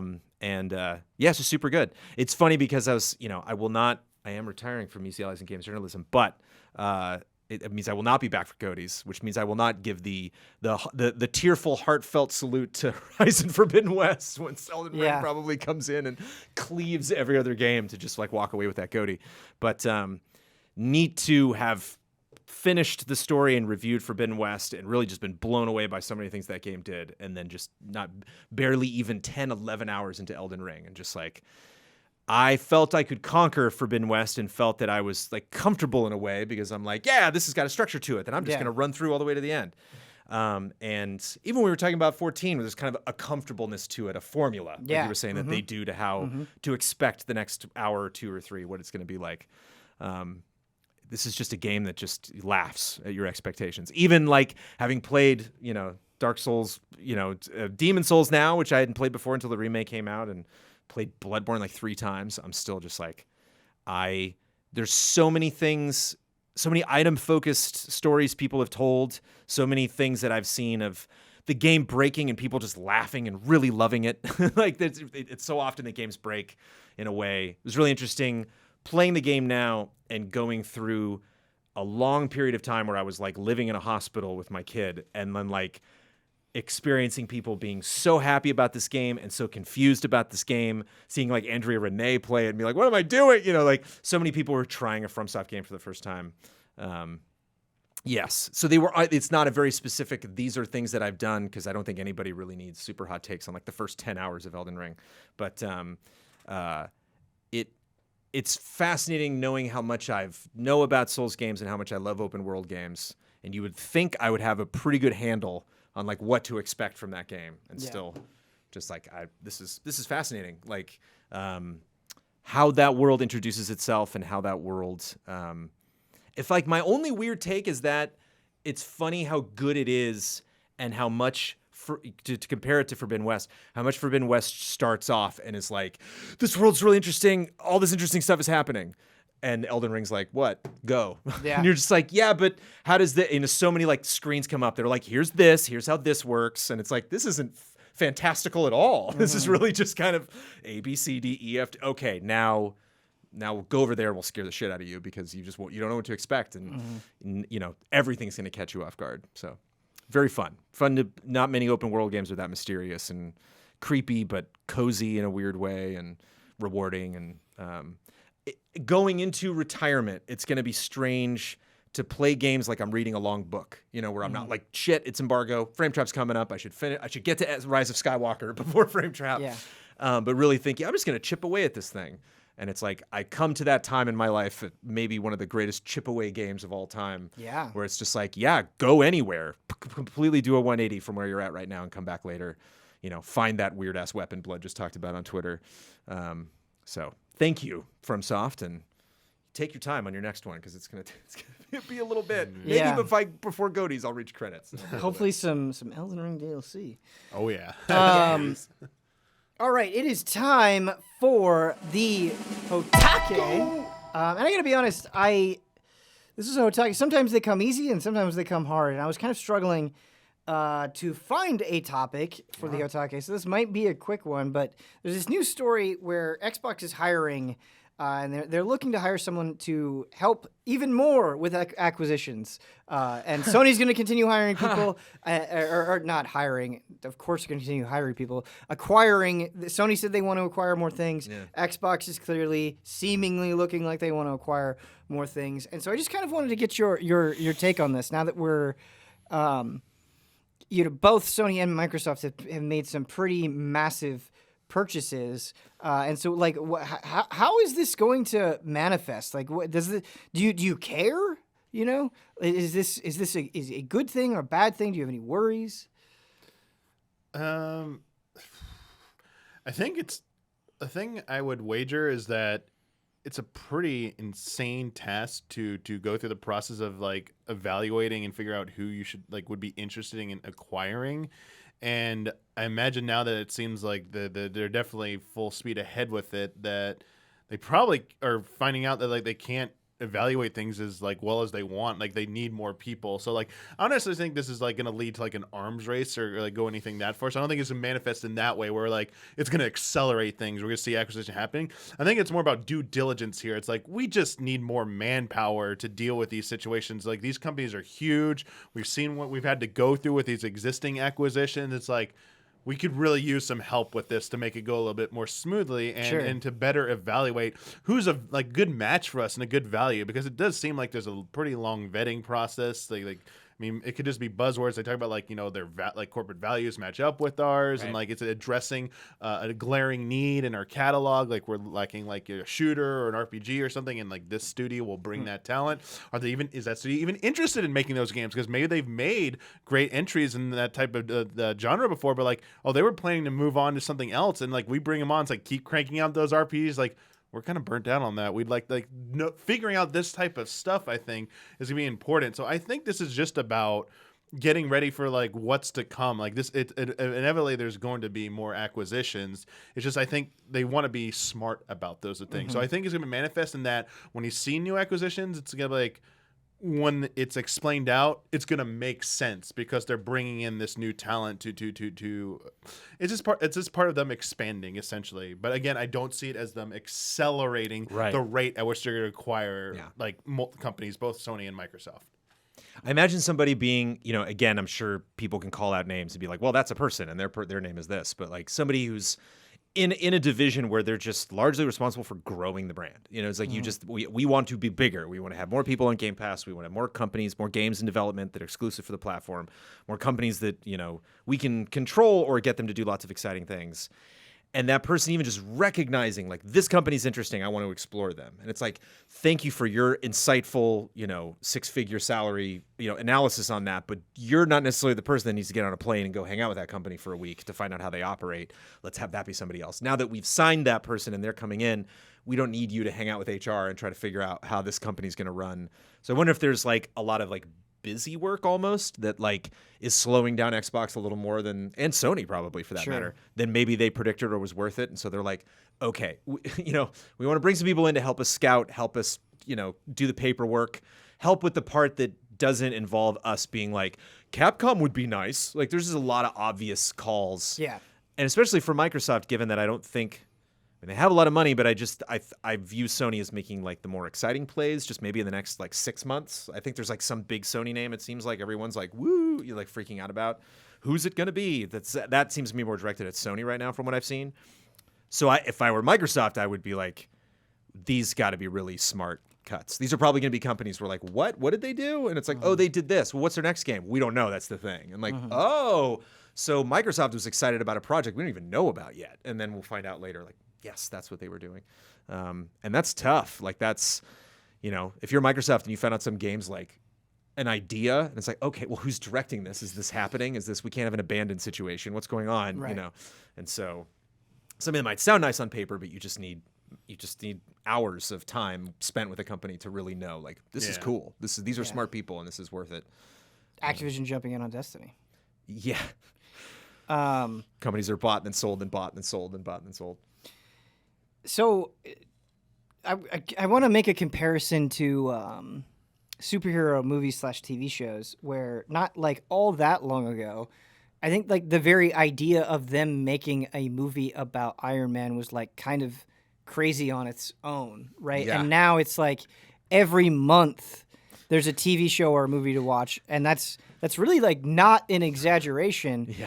And I kind of feel very similarly about games. It's not that these things aren't good or that I don't enjoy them or I don't want to consume them. I do and am doing that. But it's like it's getting to the point where like every month you're gonna resurrect some long dead franchise. Like there's gonna be some remake, there's gonna be some like crazy sequel, there's gonna be some hot new indie game. Like it's too much to process. And because there's so much to process, everything just kind of, even like really cool things kind of feel like a little bit more disposable. You know what I mean? And it's just, I feel like with these more acquisitions and more things getting resources, it's like, I was talking with Blood and I was like, oh man, it's like kind of nice that May is a little bit quieter because it just feels like that doesn't happen anymore. Like I just, there's like every month there's like 1,000 things that I want to play that are all kind of going in completely different directions. And I kind of like yearn for like a time where like the industry felt just smaller in a way. And you feel bad saying that because there's so many cool things that are happening. I don't necessarily not want these things to happen. I don't know. I feel like the celebration period even for all this stuff is like a week, I don't know. Yeah, I see that. I see what you're saying there.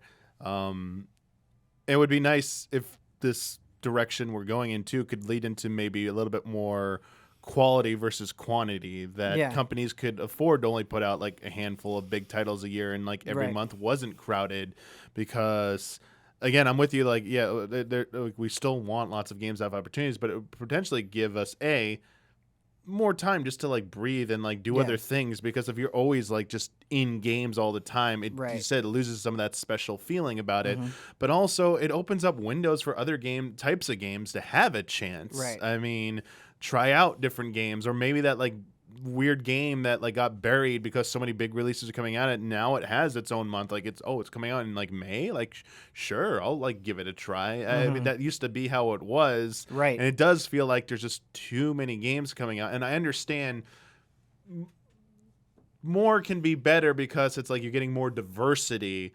But at the same time, I do feel like we're getting a lot of more of the same with like a lot of like the bigger games too. Yeah. So maybe if the bigger games could like the frequency of their releases would scale back a little bit. Like no more annual. Like I know they're not doing this, but like when we're in the annual Call of Duty, it's almost like the annual Assassin's Creed. Yeah. It's like that phase was like a little too much. Like we'd hit like peak like saturation. It's like, all right, we've gone overboard. We've gone past the edge now. It's time to like reel it back in, like pull them back over and like let's slow down a little bit because it's just hard to appreciate some of those games when like you feel like I got a week to beat this and then I got to move on to the next big release and it's like the conversation just moves past so fast and you're like, man, remember when we had like a game come out, it was only a game for 3 months and like everyone talked about it for 3 months and stuff. It's like those are rare events now, man. Yeah, things are just so splintered and like there's so many indie games that I think look incredible.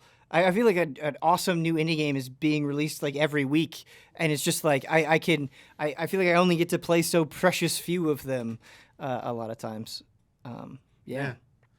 Things also for me, I think one thing it's funny when Twitter will like be like, look at the Xbox people fighting, now look at the Sony people fighting, and I'm like, okay, I'm excited about both of these platforms. But it's interesting when people, I'll see like Xbox fans are like, Starfield, and I'm like, why are they talking about Star? Oh right.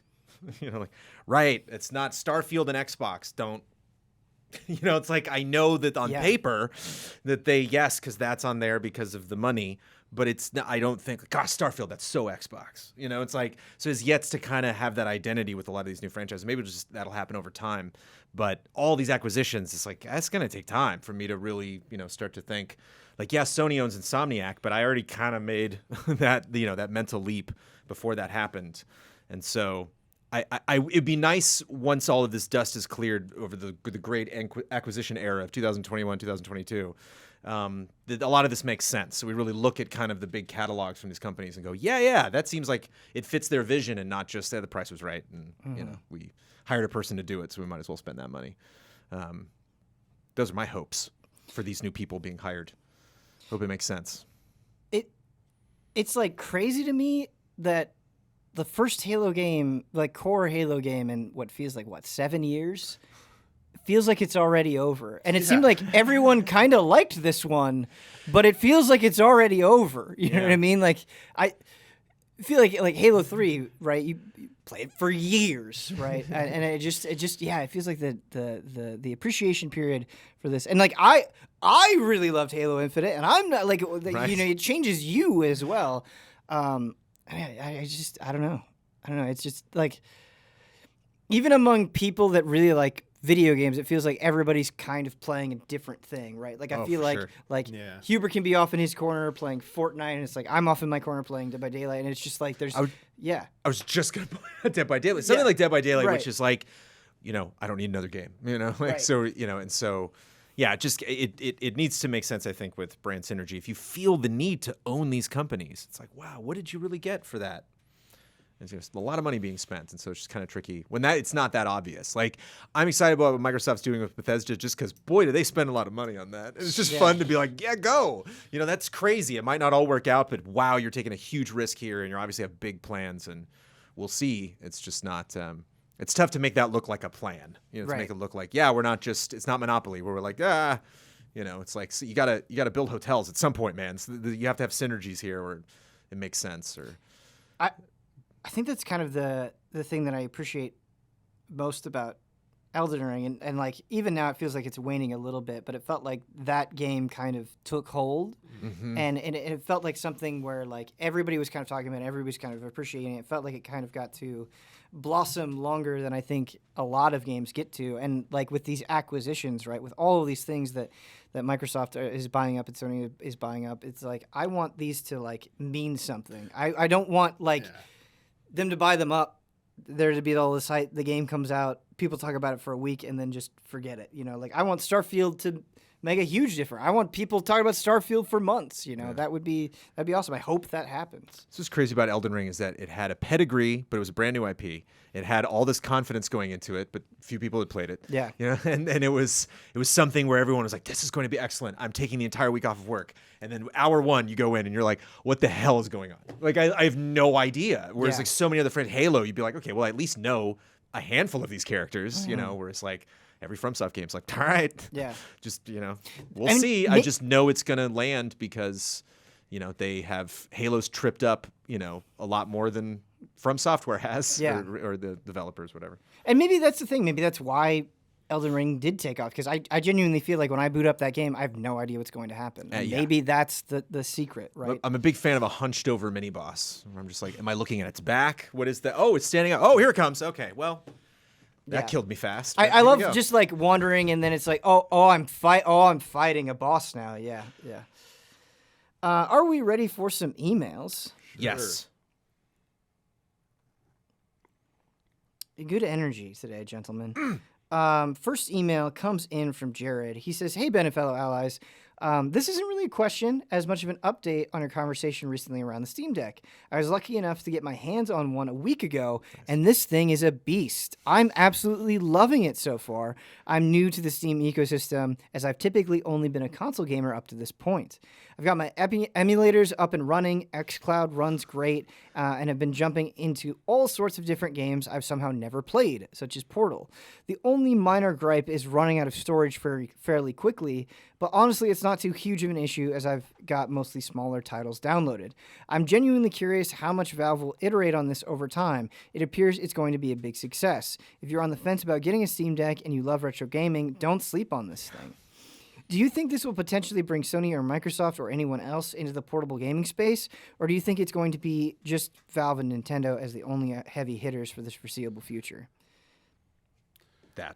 Yeah, I mean, Microsoft will have its services on every device, so I mean that's probably the extent that they're going to push that. I don't see Sony getting back into handheld anytime soon.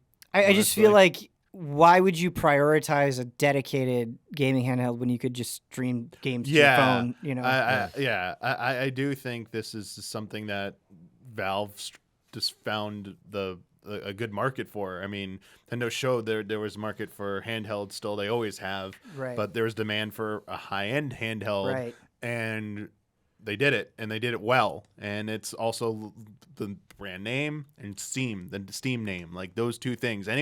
Others have tried, and they have not found the success that Steam Deck has. It's strictly because it's Valve and the name Steam. And having all these games on here, and then like people talking about like showing, I can run all these emulators and stuff, and like I can run like Nintendo stuff, and it's like, no, but no one cares. Like too late, put that genie back in the bottle. So yeah, I can see why it's very popular, and Valve would be, crazy not to like iterate on some point. I just don't think this is the direction Microsoft and or Sony have any intention in going. I agree. It's one of the first consoles ever released that didn't have a launch lineup. Because what? It's Steam, yeah. Come on. Yeah. Like, we booted up the Switch, and it was like, God, this thing is pretty, and wow, these games are great. But like, what is this eShop going to be like? You just don't know what the storefront's going to be, what functionality it's going to have, and it's like, Steam's good. Yep. They did good games, a lot of them. Even like, I'm a big Plants vs. Zombies fan. There's so many dumb indie games I would probably play before any big thing. Yeah, for sure. It's like, I downloaded 30 of these. Just like, oh sure, I'll play something. I almost brought this if I'd put more time into it. Royal Frontier, I think it's on Steam, $6, $7, $6.99. Huber recommended it. It's kind of roguelite, just you go on a path and just you got a mage, a warrior, and ranged, and you just keep fighting classic turn-based stuff. Oh, you all died. Okay, try again, and now you have more buffs and stuff. But it's like so perfect for the Steam Deck. It's so just to have a very minimal control. It's not going to stress the battery. I don't need the Steam Deck, but holy cow, if I had one, I would hug it. I'd hug it tight. I adore Steam. Like, Steam as a platform is probably my favorite out of any of them. And reading this email, I was like, wow, this is awesome. I love this enthusiasm the person is giving to the Steam Deck. I have no idea when mine is going to ship. But the thing that I'm worried about is Valve has a tendency to introduce some pretty cool things, or at the very least, like, interesting ideas, and then just drop them forever. And so I think that is the thing that worries me, is the long-term commitment. Valve as a company seems like it can and will go in whatever weird direction it wants at the drop of a hat. And so like you talk about iterations, and I think that would be really cool. I just have no idea if or when that is going to happen. Yeah. Yeah. I wonder if the Index is like a shot in the arm, just how much they've supported that. You know, just in terms of like they haven't done that before, and that's a slick machine, and they've supported it. So yeah, they have supported it, but even that feels like it's something that's kind of faded into the background. But feels like them really wanting to be there, you know, just like Meta's like VR, you know, like you see those companies that just are so focused on it, and like whoa, like the Steam Deck, I still kind of don't believe. I've never really like I've only seen a couple in the wild, but like or seen them physically, but it's just crazy that they actually made it happen, that they cared about that so much. So it seems like something I could imagine a lot of Valve internal people being like, I just wanted this, you know, and so that's why that created a lot of the momentum for it to happen. Yeah. Whereas like, you know, like 64 games on the Switch for a long time, we're like, we'll get there. You know, it's like there's just no need right now. It's just kind of crazy because I bet there are things that Valve has done that seemed kind of big at the time that you like don't even remember happening, like Steam machines. Like, do you remember that was a thing? There's a Steam controller. There's a Steam Link. Like, they've definitely done a lot of things that have just kind of died in a weird way. Second email comes in from Danny. I think this one's very interesting. Danny asks, I'm somebody that really enjoys fighting games, but rarely plays them outside of the single-player campaigns. Normally, I'll fire them up at parties just to show off the cool characters and mechanics. DNF Duel is coming soon and looks amazing. However, I'm stuck wondering why we don't just add these characters to Guilty Gear Strive instead, or go for a Smash Ultimate sort of situation. Maybe the hardcore fighting community disagrees and prefers new titles every year, but I feel like it would be a lot more convincing to invest in a game that looks this good with solid mechanics and a huge and growing roster. Your thoughts? To help me clarify it, to understand this. Absolutely. Are they suggesting that why doesn't something like that become like a platform where this gets like continuously updated, or because you said like yearly iterative updates? So what they're saying is DNF Duel is coming out. They think it looks really good, but rather than like make this its own game, why not take these characters and add it to something like Guilty Gear Strive to just expand its roster and have it be bigger, like rather than having it. They're trying something different and new and unique. Right. Well, I mean, okay, the obvious thing is like, yeah, you want to get like different types of fighting games out there. Right. I imagine it has something unique about it. Right. I'm not That's actually the answer. Yeah. You're touching on. I mean, you have two options. You do this, and you keep that. I think that's what pretty much any fighting game enthusiast appreciates is being wowed by some kind of new system or mechanic that's like that really hasn't been done for, or it's been done for but hasn't been done in this way, or it's been so long and it's making a comeback. Whereas like if you just like put it into an existing game, it's like it's just cool character designs, but they're already in an existing fighting game system, and it's like, are they really going to shake it up enough that like the new release would do? Yeah. No, you're taking the words right out of my mouth. Yeah, so I think the real answer, and Arc System Works has done a good job of this, is yes, you could add these characters to, like theoretically, right? You could maybe add these, even though it's a completely different franchise and property. That's the other thing, right? It's like these characters don't exist in the lore of Guilty Gear, so you'd have to try to justify that.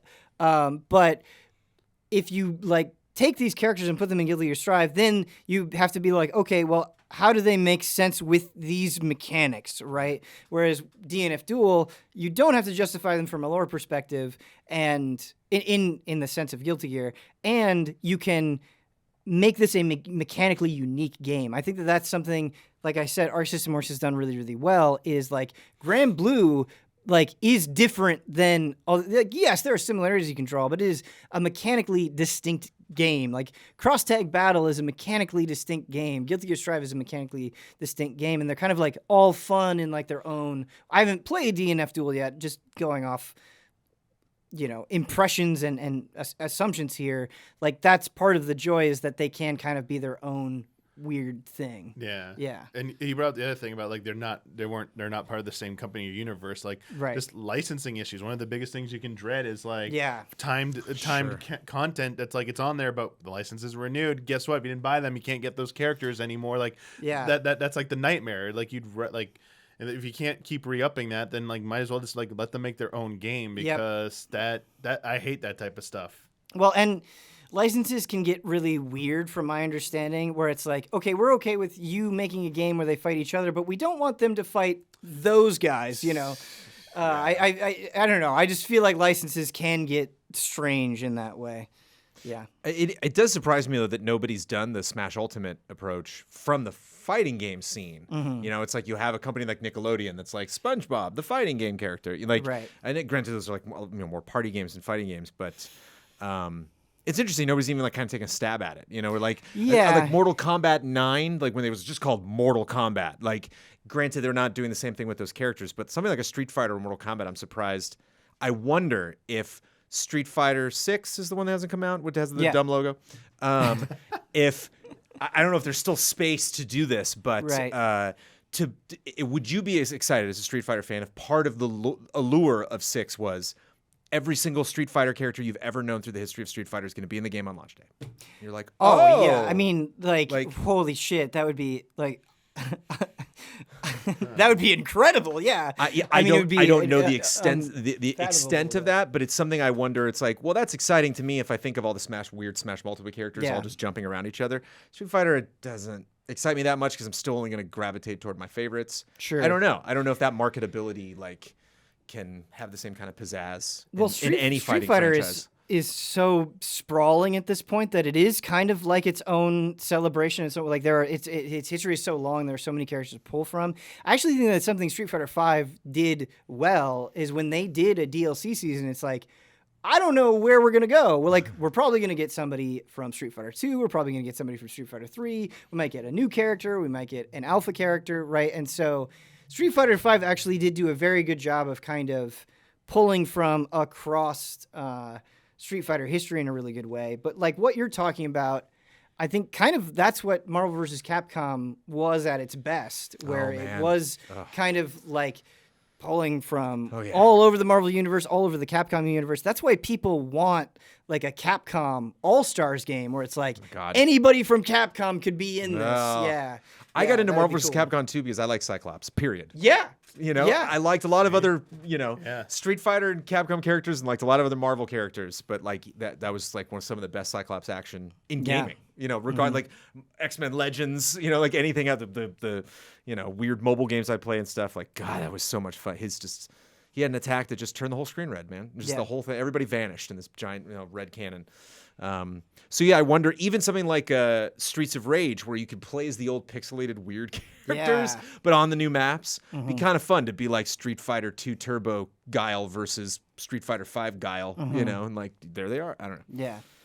I'm so naive when thinking about all of this, but it's just, per the question, it's something I've observed that Smash has done, being bad at Smash and Street Fighter. Yeah. It's something I've wondered. Yeah, no, Smash is definitely, I mean, particularly Smash Ultimate, I think has been kind of the craziest in terms of just not only breadth within Nintendo, but across so many other companies and things as well. Yeah. Like, there is Capcom versus SNK, and I do definitely think we're going to get some more Capcom SNK crossovers. There's Tatsunoko versus Capcom. There's Tatsunoko versus Capcom. Yeah.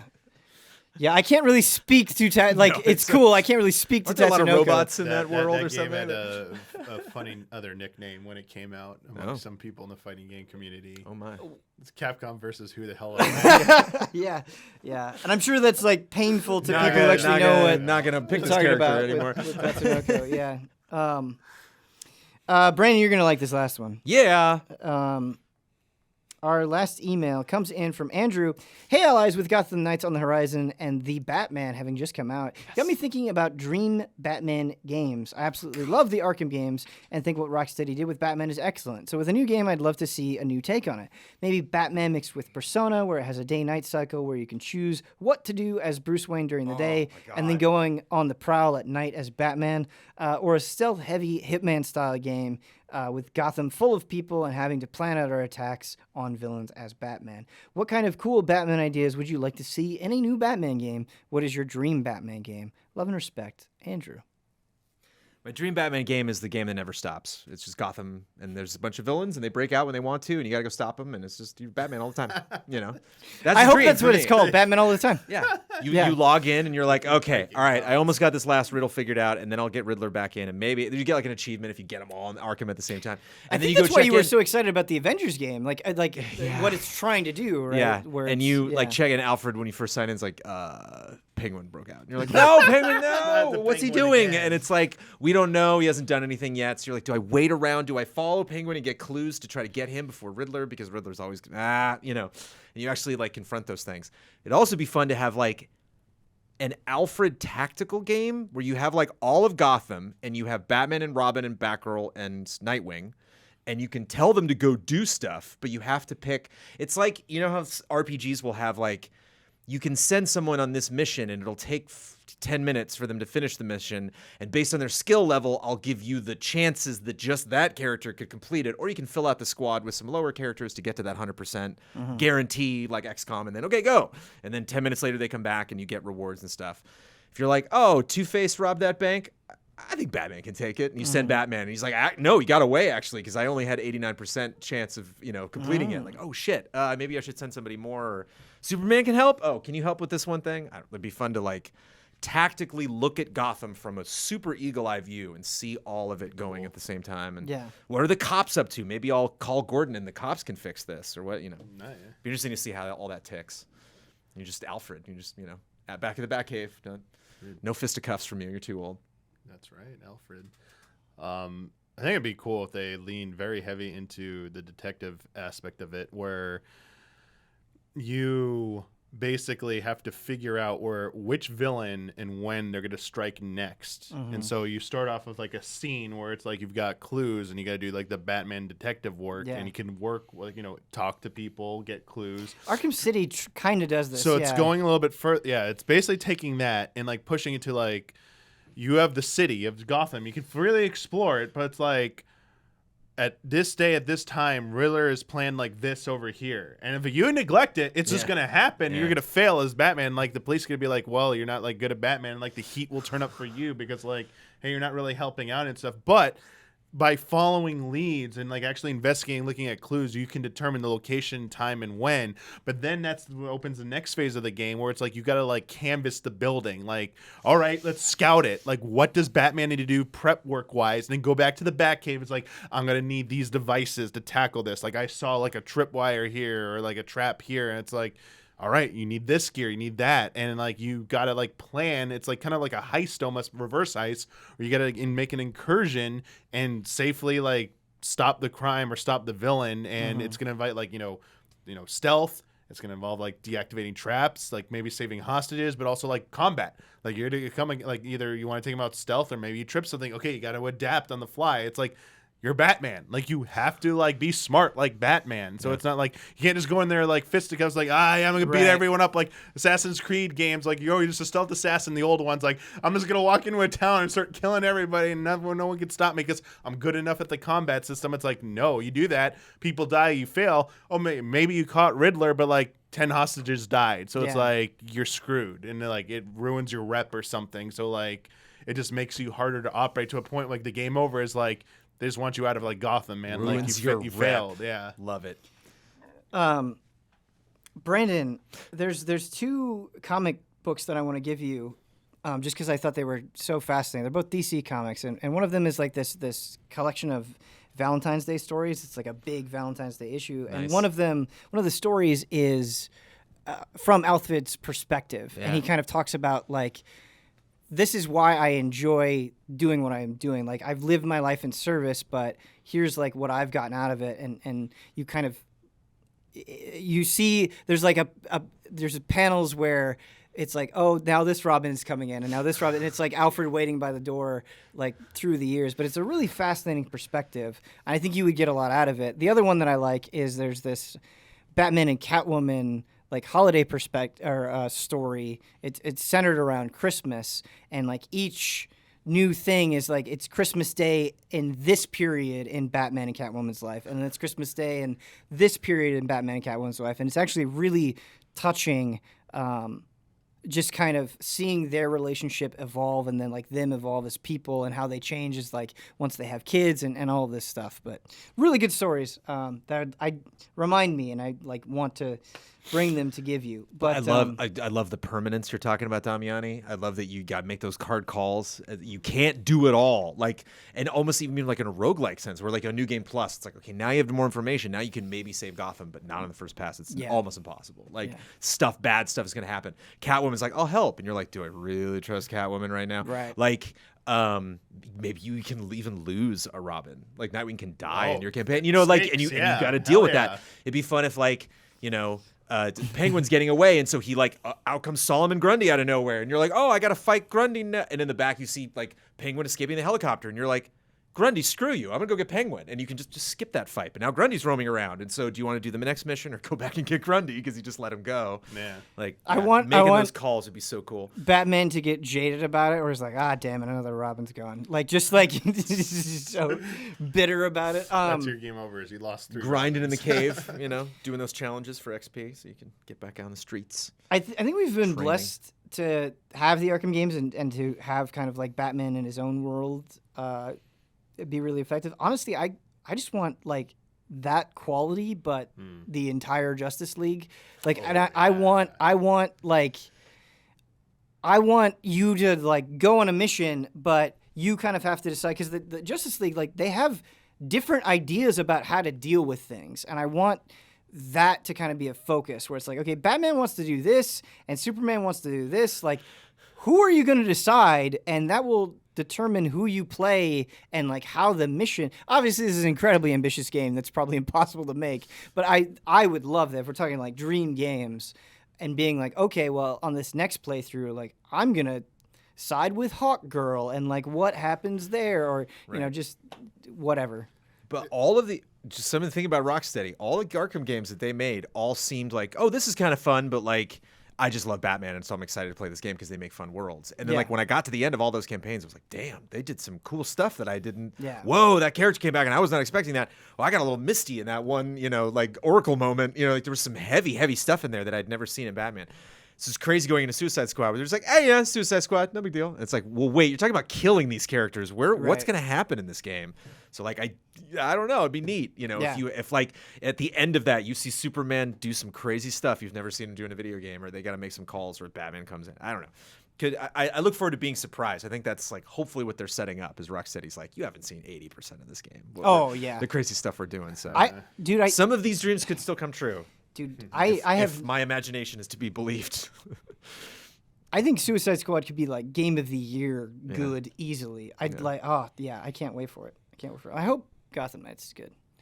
Yeah. I hope Gotham Knights is fun. I just want Gotham Knights. I hope Gotham Knights works. Yeah. I hope that's not something where there's some weird glitch. It's like, in the first week it didn't work, but now it does. And we're like, you missed it. You had a week, and that was your week, and it didn't work. That's how things go now. Like you got to be good out the gate. Huber and I trying to co-op in that game and not being able to would be the saddest. Oh man, I've seen some sad things the last couple months. For sure. Battle. Yeah, that'll be hard to forgive. Also, give us a Batman Beyond game. Yeah. What an easy open world stylistically to make run super fast. You know, like you can make that world just a bunch of blue shades and yellow lines, and you did it. I can imagine like a Batman Beyond game having like the most goodwill. Like even if it wasn't like that great, people just being so happy that it exists, and like the fact that they can play it, they'd be like, yeah, I love it. You know, like even if it wasn't the best game. Like this new villain they made for the game is great. No, that was on the show. You're like, oh, what was that? Yeah, it was in like 2 episodes. So whatever, you know. The eyeball guy. You know. Fun show. Played all the way to Return of the Joker. Go all the way, baby. Return of the Joker is a fantastic movie. Yeah, I haven't seen it in quite a long time. If you only saw the non-director's cut, make sure you watch the uncut version of Return of the Joker. I don't know if I realized that there was an uncut. Then you probably saw the OG where they sugar-coated a lot a lot. I mean, it was pretty fucked up. It was. Yeah. Okay. And it's not like it's properly fucked up. There's a couple things in that end that you're like, oh, I see what WB super didn't want to do. Okay. But Paul Dini was like, yo, I worked with these characters for like a decade. Please let me do this. And they were like, too scary. And he's like, it's Batman. I don't know what to tell you. That movie is one of my favorite Joker lines of all time. What the hell? I'll laugh anyway. Oof. I will break you. I gotta put that on the queue. Is that on? I wonder if that's on HBO Max. Probably. Sure. I think the uncut is on. I think it's called. Uncut? There'll be Okay. something in the title. Director's cut or uncut or R-rated. Or I don't know. Whatever. Put it on the list immediately. That's going to do it for Frame Trap. Thank you so much to Michael Damiani. Can I Brandon say one Jones. last thing, Ben? Yes. Moore? Because I don't know when we'll be back on Frame Trap. Yes. You know what I thought of the other day? What's that? Just Played. You remember Just Played? I do. Back remember at Game Just Play. Trailers? Yeah, it was really fun. I was going through thank you for saying that, because I was Yeah. going through memories of Game Trailers and Easy Allies, and I was like, oh yeah, Just Played. And then I'm like, what were we think? I remember like not liking the name or the logo. I remember like Blood and I trying to, like think of like, we want to have an impressions thing. I remember doing a lot of weird like Zoom calls with Andrea Renee. Like, I just remembered a lot of it being awkward and not really earning that much, and really kind of like looking at the whole concept of like, how do we just talk about the games that we're playing? And the whole time you're like, I have an idea. Like, you make a podcast, it would be fun. And like for so many reasons, it just like we were not able to do it at Defy. It just wasn't the right time. Like Blood and I were overworked in a lot of ways because we'd never done these jobs before. Mm-hmm. Shout out, Ben. Thank you for this podcast, man. I know we've done so many episodes of this, but it's just like looking back at us fumbling around with the idea of like, let's make a short video for everything. You're we right. still do impressions and preview coverage. There's still time to right at the end of the video for the laptop to need an update. But this is just the perfect way to do this. It's just the perfect amount of time to sit and talk about stuff. I have not played anything past Realm Reborn, but gosh, I loved that. Being around for that conversation and adding my 2 cents, and it's just a good time. Good show there, Ben. Thank you. That means a lot. Honestly, like the gestation period of Frame Trap was incredibly frustrating. Not because like people were like mean.